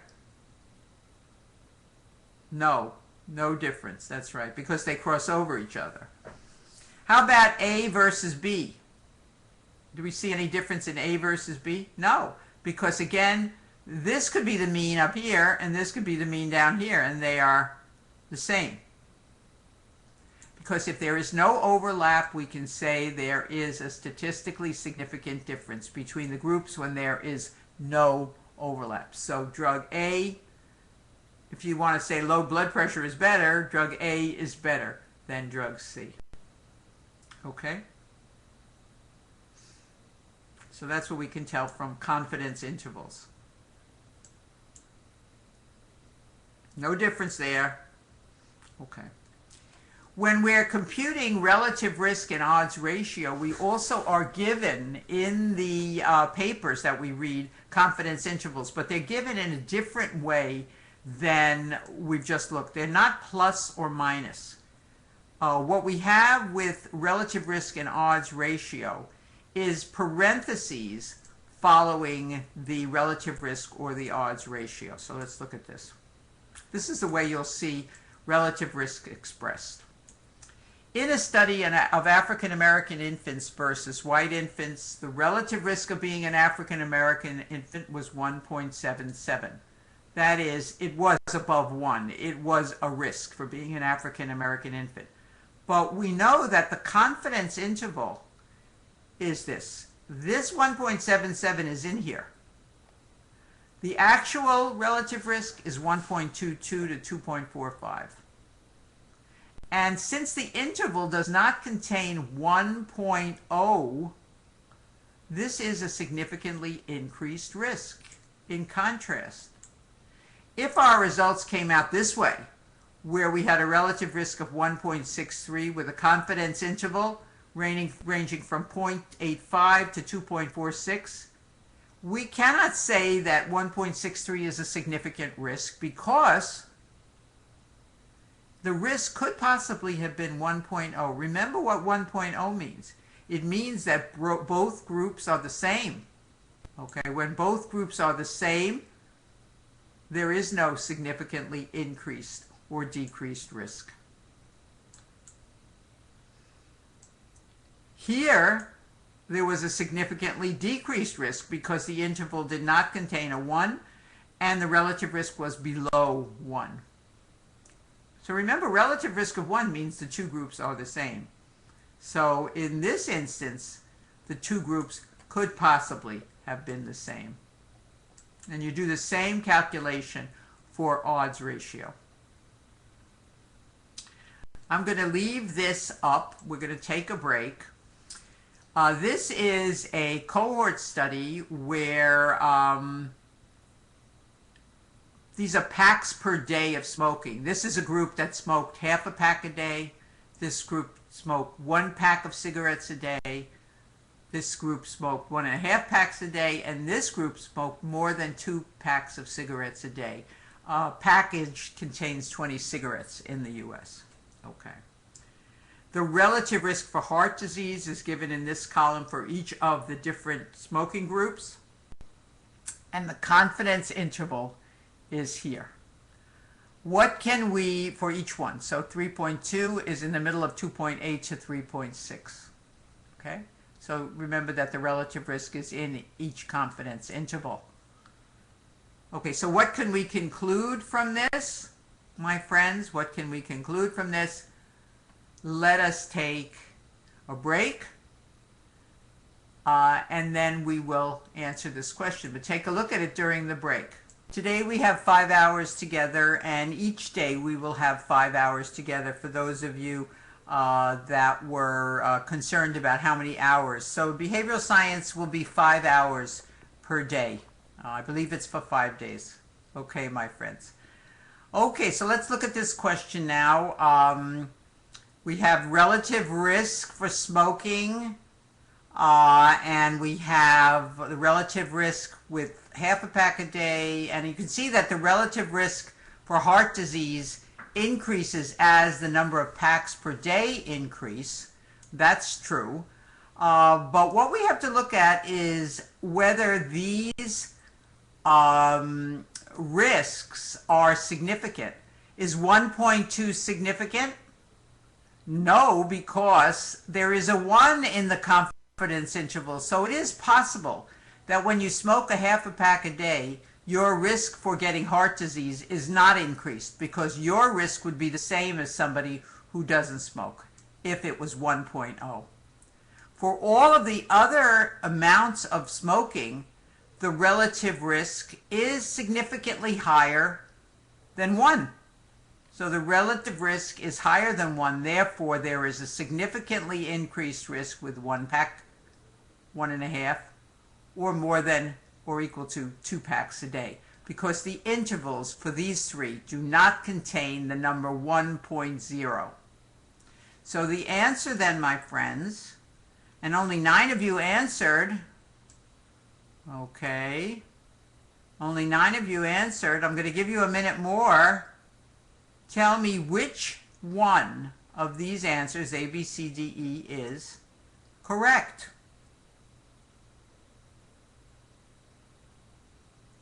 You can do more. If we get some wrong, I'm not going to say who got it wrong. So just give it a try. Okay. Give it a try, my friends. That's it. Good. I'm getting some more of you to respond. It's hard because the answers are so long in this question. The board tries to keep the answers much shorter. Okay.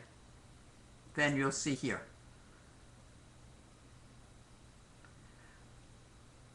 Okay, my friends. Okay. So we have 18 people responding. Okay. And you've all chosen choice C, so I will applaud you. Okay. You can hear my applause. You can't see me applauding. But C is correct. That is, people who smoke 1 pack a day or more, so it's here down, have a significantly increased risk of heart disease. But the risk is not elevated for those who smoke less than 1 pack a day. That's this group. Okay. So does everybody see why these three are significantly elevated, but this one is not? I hope so, because this interval contains a 1, which means there is no significant higher or lower. Okay, so the answer here is C. Excellent. Okay.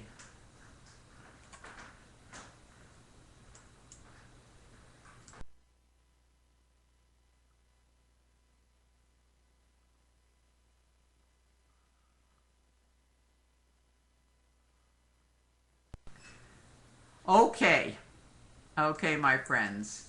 Now on to what is significant and what is not significant.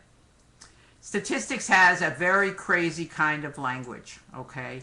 The language of statistics is all double negatives.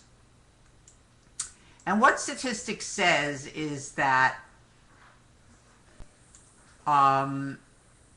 that everything is not significant unless I prove that it is significant. So the difference in the score between the Middle East students on USMLE Step 1 and the students in New York on USMLE Step 1 is not significantly different unless I can prove it to you with a statistical test. Okay, so the default is that there is no significant difference between two groups.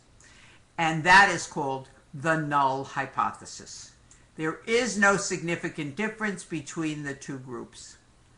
I would like to show that the students I'm teaching in the Middle East do better statistically on the USMLE than the group in New York, but I cannot, if I cannot show that significance statistically, then the null hypothesis will stand. That is, there is no difference between the two groups.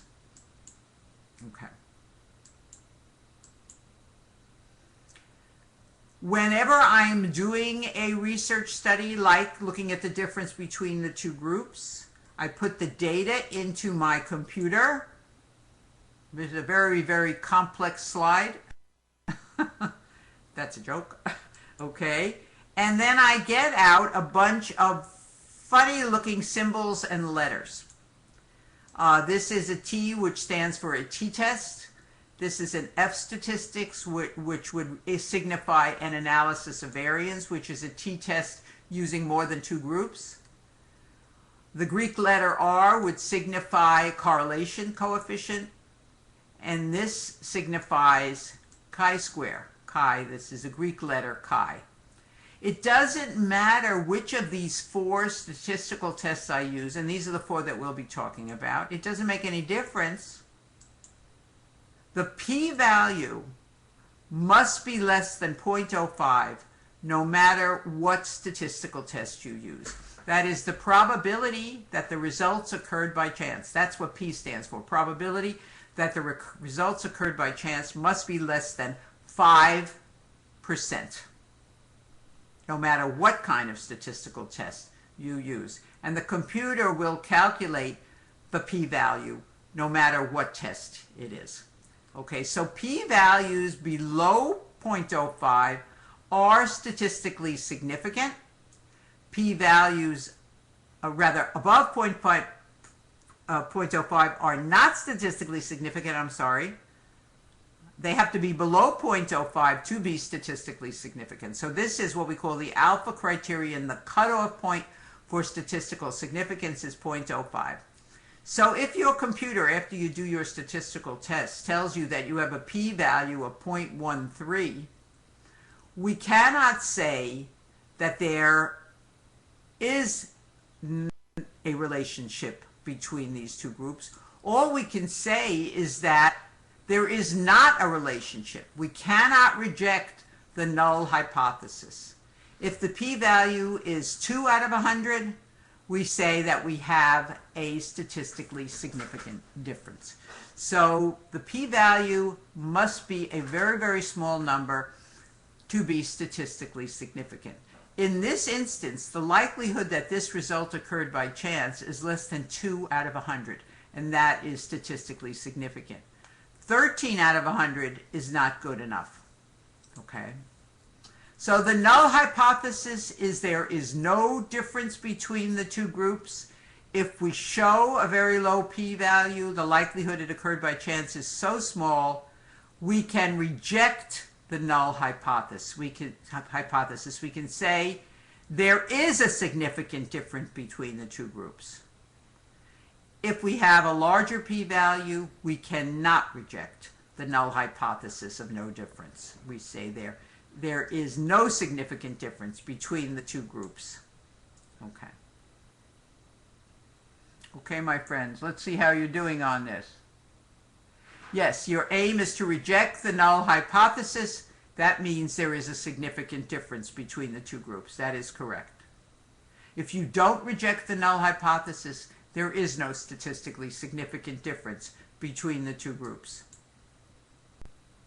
Why p less than 0.05? By convention. That is, the 95% confidence interval is where we expect to see the results. Okay, this is the 95% confidence interval. Outside of that, we do not know why the results occurred this way. Okay. Okay, so it provides a criteria for how statistical decisions are made. Your p-value must be below 0.05 to declare statistical significance. Type 1 error means you've made a mistake in the way you did the research study and you've gotten a statistically significant result, but the new drug, for example, really isn't any good. That's called a type 1 error. You have rejected the null hypothesis by mistake. Okay. So the p-value of 0.05 gives you the type 1 error, and it has to be smaller than 5%. We've talked about this a couple of times. Now, it gives you the statistical significance of the difference between two groups, but it doesn't tell you, for example, whether your drug or your surgical procedure will work in the real world. It doesn't tell you your clinical significance. So statistical significance, is there a difference that you have calculated? Clinical significance, does the difference matter? Let's take a look at this question. Okay, my friends, we're going to answer this one. A pharmaceutical company claims that their new drug for genital herpes decreases the persistence of an outbreak from 5.5 days to 5.3 days. This difference is significant at the 95% confidence interval. Is that significant? 95% confidence interval? Yes, you're right. It is significant, right. This result is clinically but not statistically significant. is statistically but not clinically significant, is neither, or both. What can we say about this result? What can we say about this result? A, B, C, or D? Okay.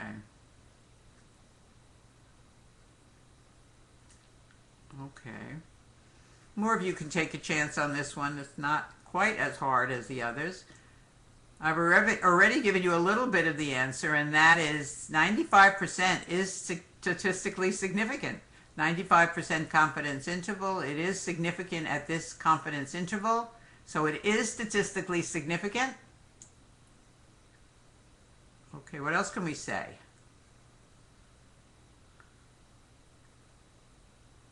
Okay, my friends, very good, very good. You guys did great on this question. It is statistically significant, the answer is B, but who cares? Why would somebody take the medication for this little bit of improvement? So clinically, it doesn't really matter in the real world that a person's outbreak is shortened 0.2 days. It's not enough to have a person take the medication to shorten the outbreak such a little bit, okay? So that's something you have to evaluate yourself. Does it look like a patient would take a drug for this benefit? It is statistically significant, but the effect size is very small. That is, how much of an effect does it have? Very little. This means that for this research study, they must have had a very, very large sample size, because the two ways to increase the likelihood of getting something statistically significant out of your research is to increase the sample size or increase the effect size. And here, the effect size is very, very small. Therefore, the sample size must have been very large to have a statistically significant result. Okay? So, now the p-value doesn't tell us that any individual patient will benefit from the new drug, how much they will benefit. Power, the capacity to detect a difference if there is one. And power increases if your sample size increases or if your effect size increases. Most of the time you can't change the effect size. A drug is a drug. This drug only does this small improvement in length of outbreak time. But you can very typically increase the N. And if the drug is a good drug, increasing the N will ultimately show statistical significance.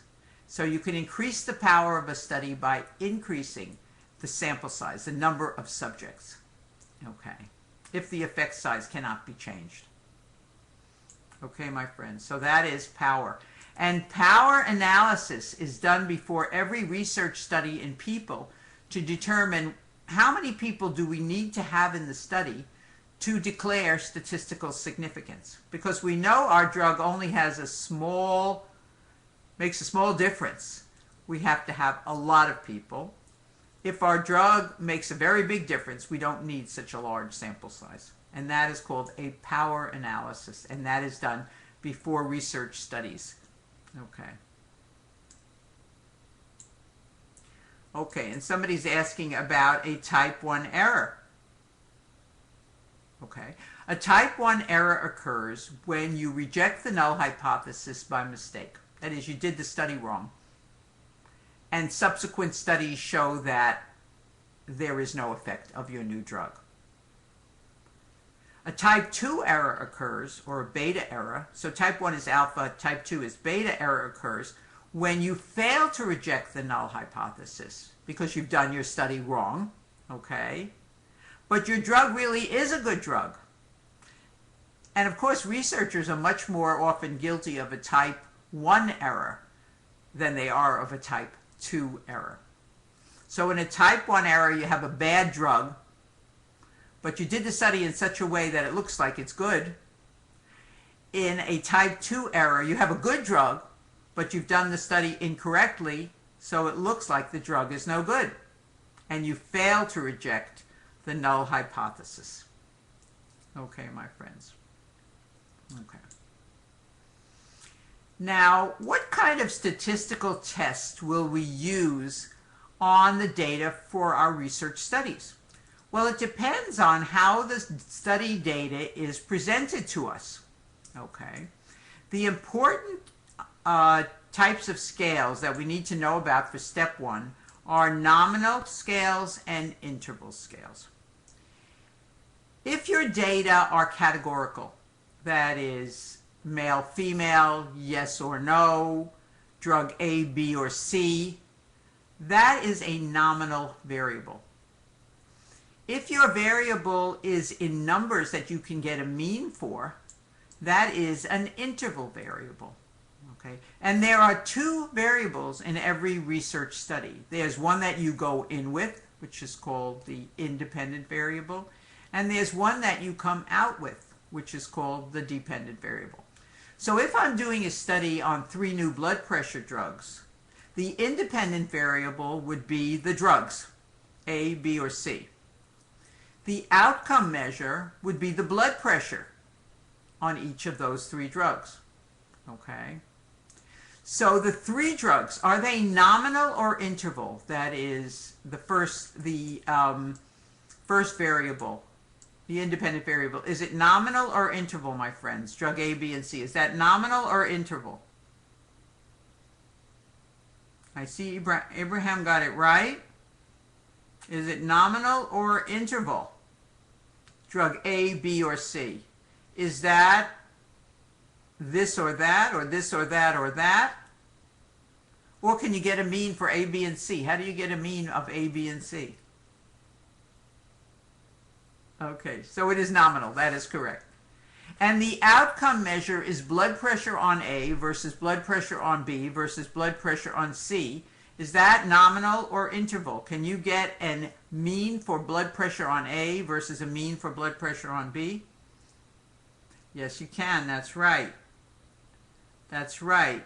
And so that is an interval variable. So I have one nominal variable, drug A, B, or C, and one interval variable, that is the mean blood pressure on each drug. What type of statistical test will I use if I have one nominal and one interval variable? Of these 3, what statistical test will I use?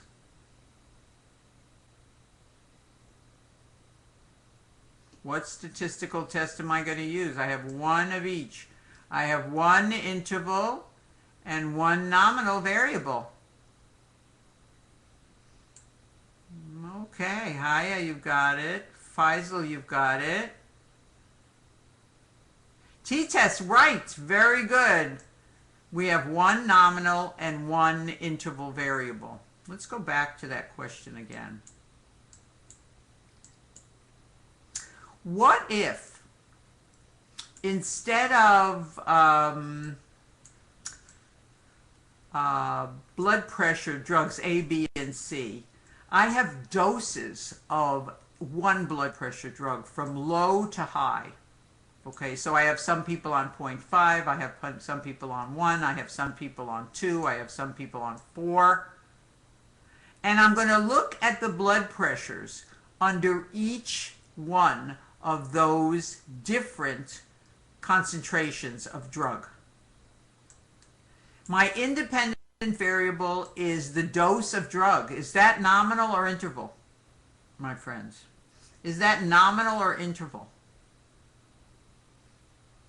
Okay, I have doses of drugs. Can I get a mean dose for all the drugs? I'm going from 0 all the way up to 10 milligrams. Can I get a mean? Then it must be an interval variable. It's interval. And what about the blood pressures on each dose? Can I get a mean for those at each dose? Yeah, so that's also interval. That's right. I have 2 interval variables. What statistical test would I use on those data if I had what happens to blood pressure as the dose of drug increases? That's right. I'll use a correlation. Pearson is the guy who developed the correlation coefficient. That is correlation. What happens to one as the other one goes up? What happens to blood pressure as dose goes up? What would happen to blood pressure, do you think, if dose went up? I increase the dose of medication. What happens to blood pressure? It decreases, right. So as one goes up, the other goes down. That's what we call a negative correlation. One goes up, the other goes down. If they go in the same direction, it's a positive correlation. Okay, let's go back again. Now, what if I separated my groups into drug A versus drug B, and my outcome measure was high blood pressure or low blood pressure? That is, I set a cutoff point for blood pressure at 140. I have people on drug A. Some of them have high blood pressure. Some of them have low blood pressure. People on drug C, on B rather, some of them have high blood pressure. Some of them have low blood pressure. What kind of variable is high versus low blood pressure? Nominal or interval? It's nominal, right. In that case, I have high versus low blood pressure and drug A versus drug B. What type of statistical test will I use there when I have two nominal variables, high-low, A-B? Very good. That's right. We have two nominal variables. That would be a chi-square test. Now, sometimes you can change an interval variable into a nominal variable, but you can't go the other way. Okay? So, for example, if I'm looking at USMLE, and I'm looking at the percentage of students who passed in the Middle East versus those that failed, I will have a nominal variable, pass, fail. Okay? I can't turn that necessarily into actual scores. But if I have the actual scores, the interval variable, I can set a cutoff point for pass, fail and make it a nominal variable. Okay? Okay, my friends. So, your default choices are correlation when both variables are in numbers, and you can get a mean. Nominal for both variables are in yes or no, male or female kind of format. And a t-test when you have a combination of the two types of variables. Now, the correlation coefficient, the best you can do is +1. That means every time one goes up, the other goes up. Correlation of -1 means every time one goes up, the other goes down. Okay. The best negative correlation you can get is -1. The best positive correlation is +1. The further the number is from 0 is the stronger the relationship, whether they're going in the same direction or opposite directions. So a correlation coefficient of -0.7 is larger than a correlation coefficient of +0.1. Okay. It doesn't mean one causes the other, it just shows that there is a relationship. So here is a positive correlation. As one goes up, the other goes up. Here is what exercise time goes up, body weight goes down. That's a negative correlation. And here are no correlation, or very weak correlations. This kind of is going up and this kind of is going down. Here's no correlation at all. Okay. This is the kind of study that we might use a correlation for. And the question here, or the hypothesis here, is that as family income increases, this is family income down here, test scores in children will also increase. So family income goes up, test scores go up. And this is something that has been shown in school-age children, that the more money there is in the family, the more time parents have sometimes to spend with their children, the better the nutrition of the children, the more likely the children are going to be able to have special coaching classes like the one that we're in now. Okay? So higher income would indicate higher performance on the test. So what we see here is what kind of correlation? As one goes up, the other goes up, my friends. What kind of correlation is this? Positive or negative?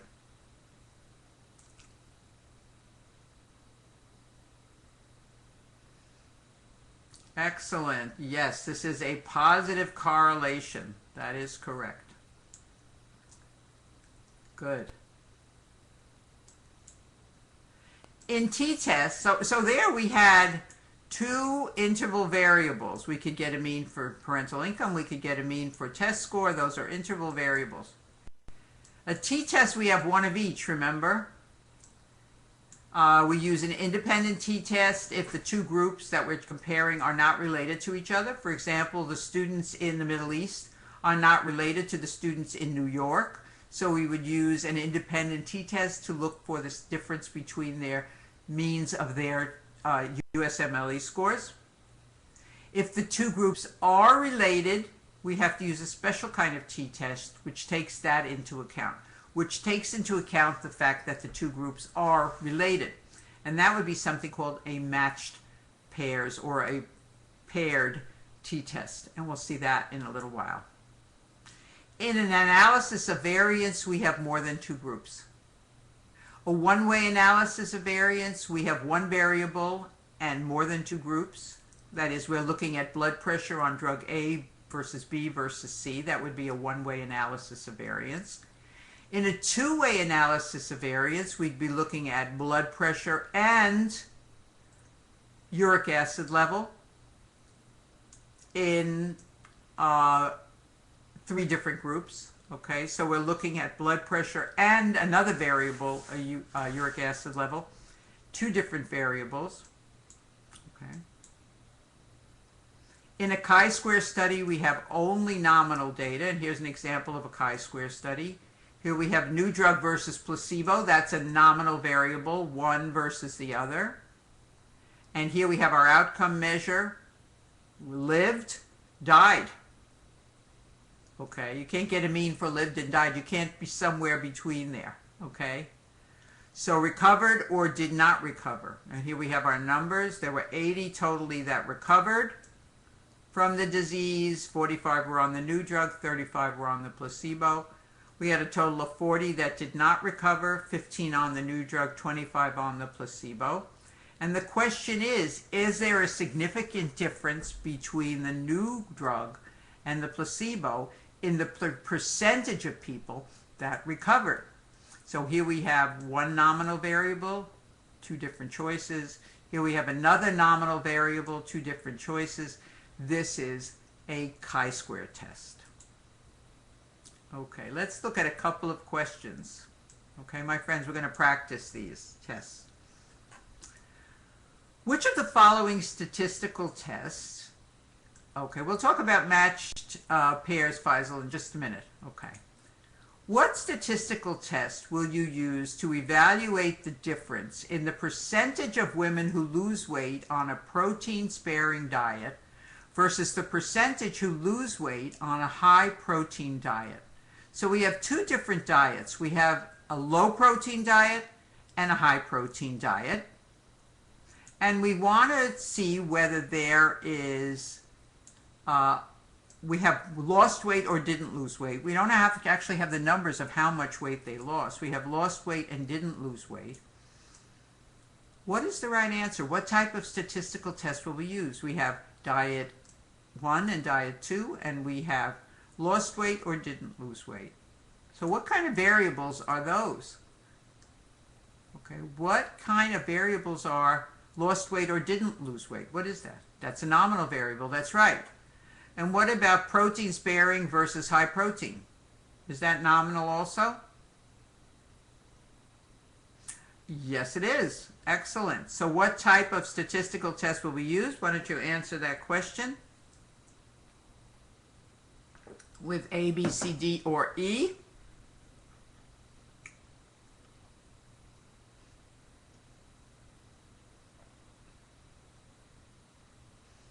Okay, my friends, put it in on your counter.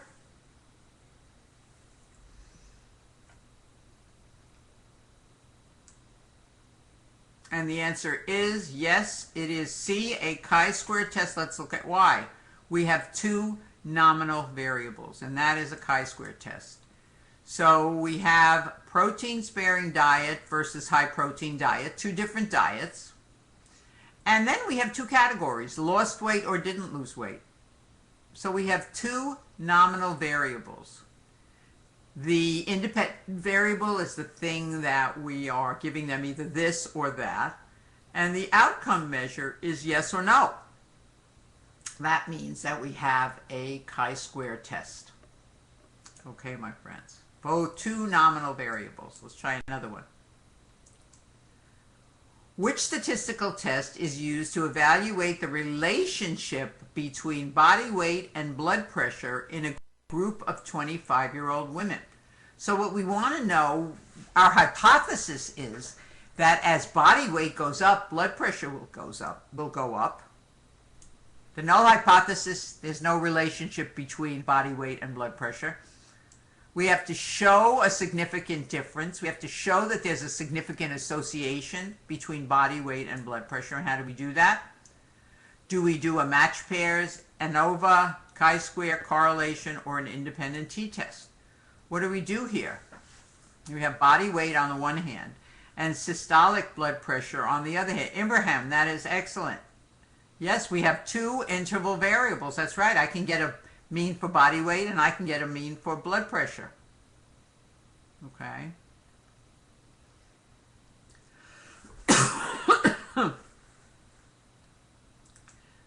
I have two interval variables. What type of statistical test will I use with two interval variables? The answer is correlation. That's right. What happens to one as the other goes up? So we have patient number 1, we have her body weight and her blood pressure. Here's patient number 2, body weight, blood pressure. Patient number 3, the same, and 4 numbers the same. And we want to know, is there a relationship between these two variables? What happens to blood pressure as body weight goes up? Okay. So they are both interval variables. And the test we use for interval variables is a correlation. Okay. Haya, I'm going to explain in just 1 minute why that wasn't a t-test, because we had no numbers that we could get a mean for. Okay. Which of the following statistical tests is used to evaluate the difference between initial body weight, that's the first time these people are weighed, and their final body weight for women on a protein-sparing diet? So what I want to know is, did these women lose a significant amount of weight? So I would have a before body weight and I would have an after body weight. Before body weight and an after body weight. Okay? But each one of those variables, body weight, comes in numbers that I can get an average. I can get an average starting body weight and I can get an average finishing body weight. What type of statistical test will I use on that? Okay, my friends, let's answer that one. Let's start the timer again. See how you guys do on this one.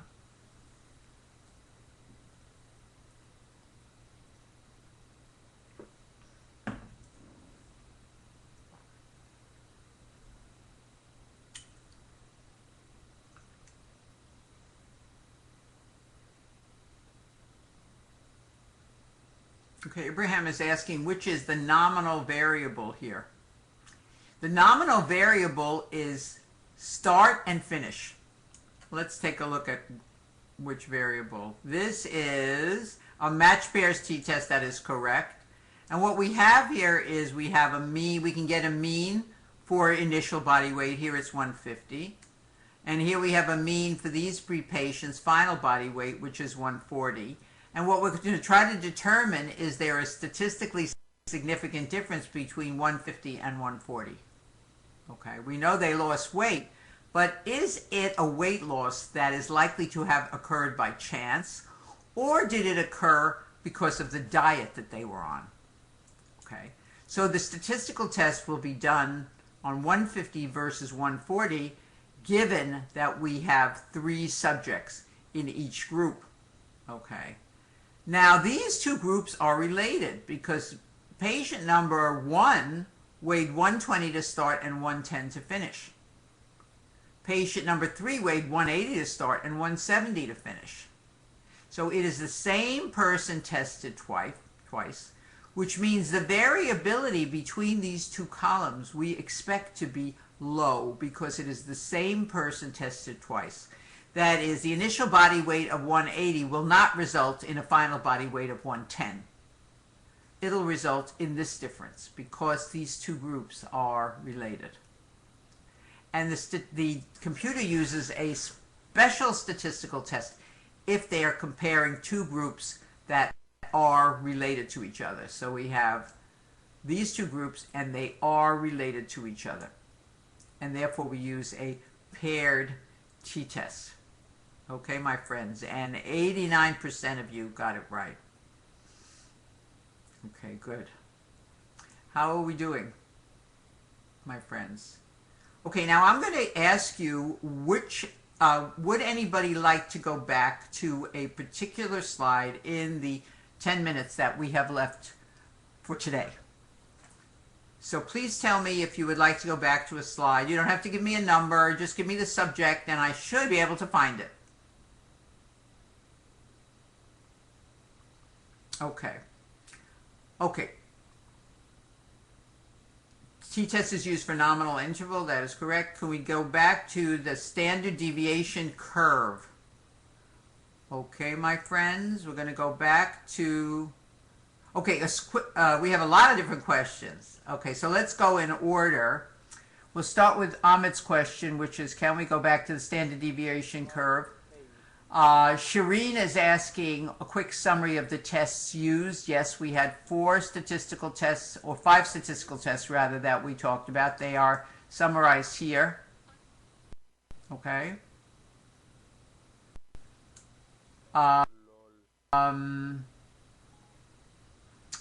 Okay, let's go back. We're going to go back to the distribution curve. Okay. Let's go back to distributions, and everybody has to close their eyes while we're flashing back on the slides. Okay, my friends? We're going to go back quite a ways for the distribution curves. Okay, there's all the things we did today.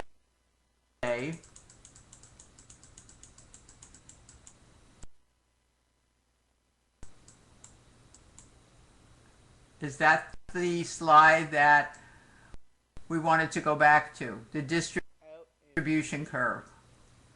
Okay. Specific question a student had on this? Okay. Let's see. Ahmed, what was your question on the distribution curve? Are you self-aware? The one with students A and B. Okay. Okay. Gotcha. Gotcha, Ahmed. Oh, let's see. I think we go back a little further there. Here, that's the question you were interested in. Right? Okay, in this question, why did student A actually do better on test, rather, why did the student do better on test A? I think that's your question, rather than test B. Because on test A, the student scored 3 standard deviations above the mean. Okay, remember, 1 standard deviation for this test, and every test has a different standard deviation. This one was 5%. And the student scored 45, which is 15% higher than the mean. 15% is 3 standard deviations because each one of the standard deviations is 5. So that is 3 standard deviations above the mean, Ahmed. Okay? For test B, because the standard deviation was 10 points, and he scored 60 while the rest of them scored 40, he only scored 2 standard deviation points is 2 standard deviations for test B. Okay?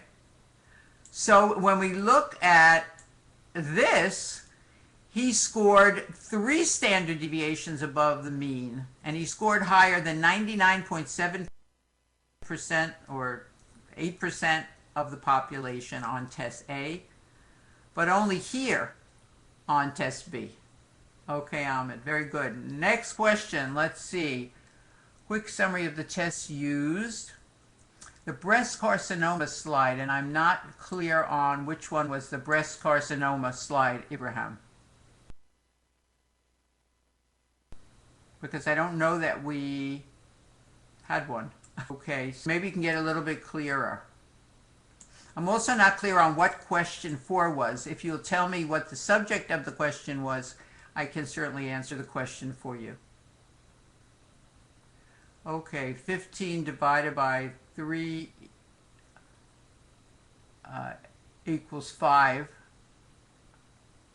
Okay, Ibrahim, I'm not clear on what your exact question is. Okay, so maybe a little bit more detail. I know you're trying to type very quickly so that we can get, we have a couple of people who are typing. Okay. Same as Ahmed's question. Okay, so your question was the same. That is 3 standard deviations above the mean. Okay? Is that correct? Okay. Okay, I have 2 folks typing here. Okay, my friends. Now we're going to have, at the end of our file, a lot of questions. We have a bonus question section, and we're going to be doing questions on this material in our bonus session. Okay. If you have any questions that your TA cannot answer, I'll be glad to answer them. Okay. So you sometimes have to formulate your questions. You have to think about what we did today. This is the highest density of any of the topics that we will do. So we are finished with our epidemiology and statistics section. I'm just sailing through the slides here for you.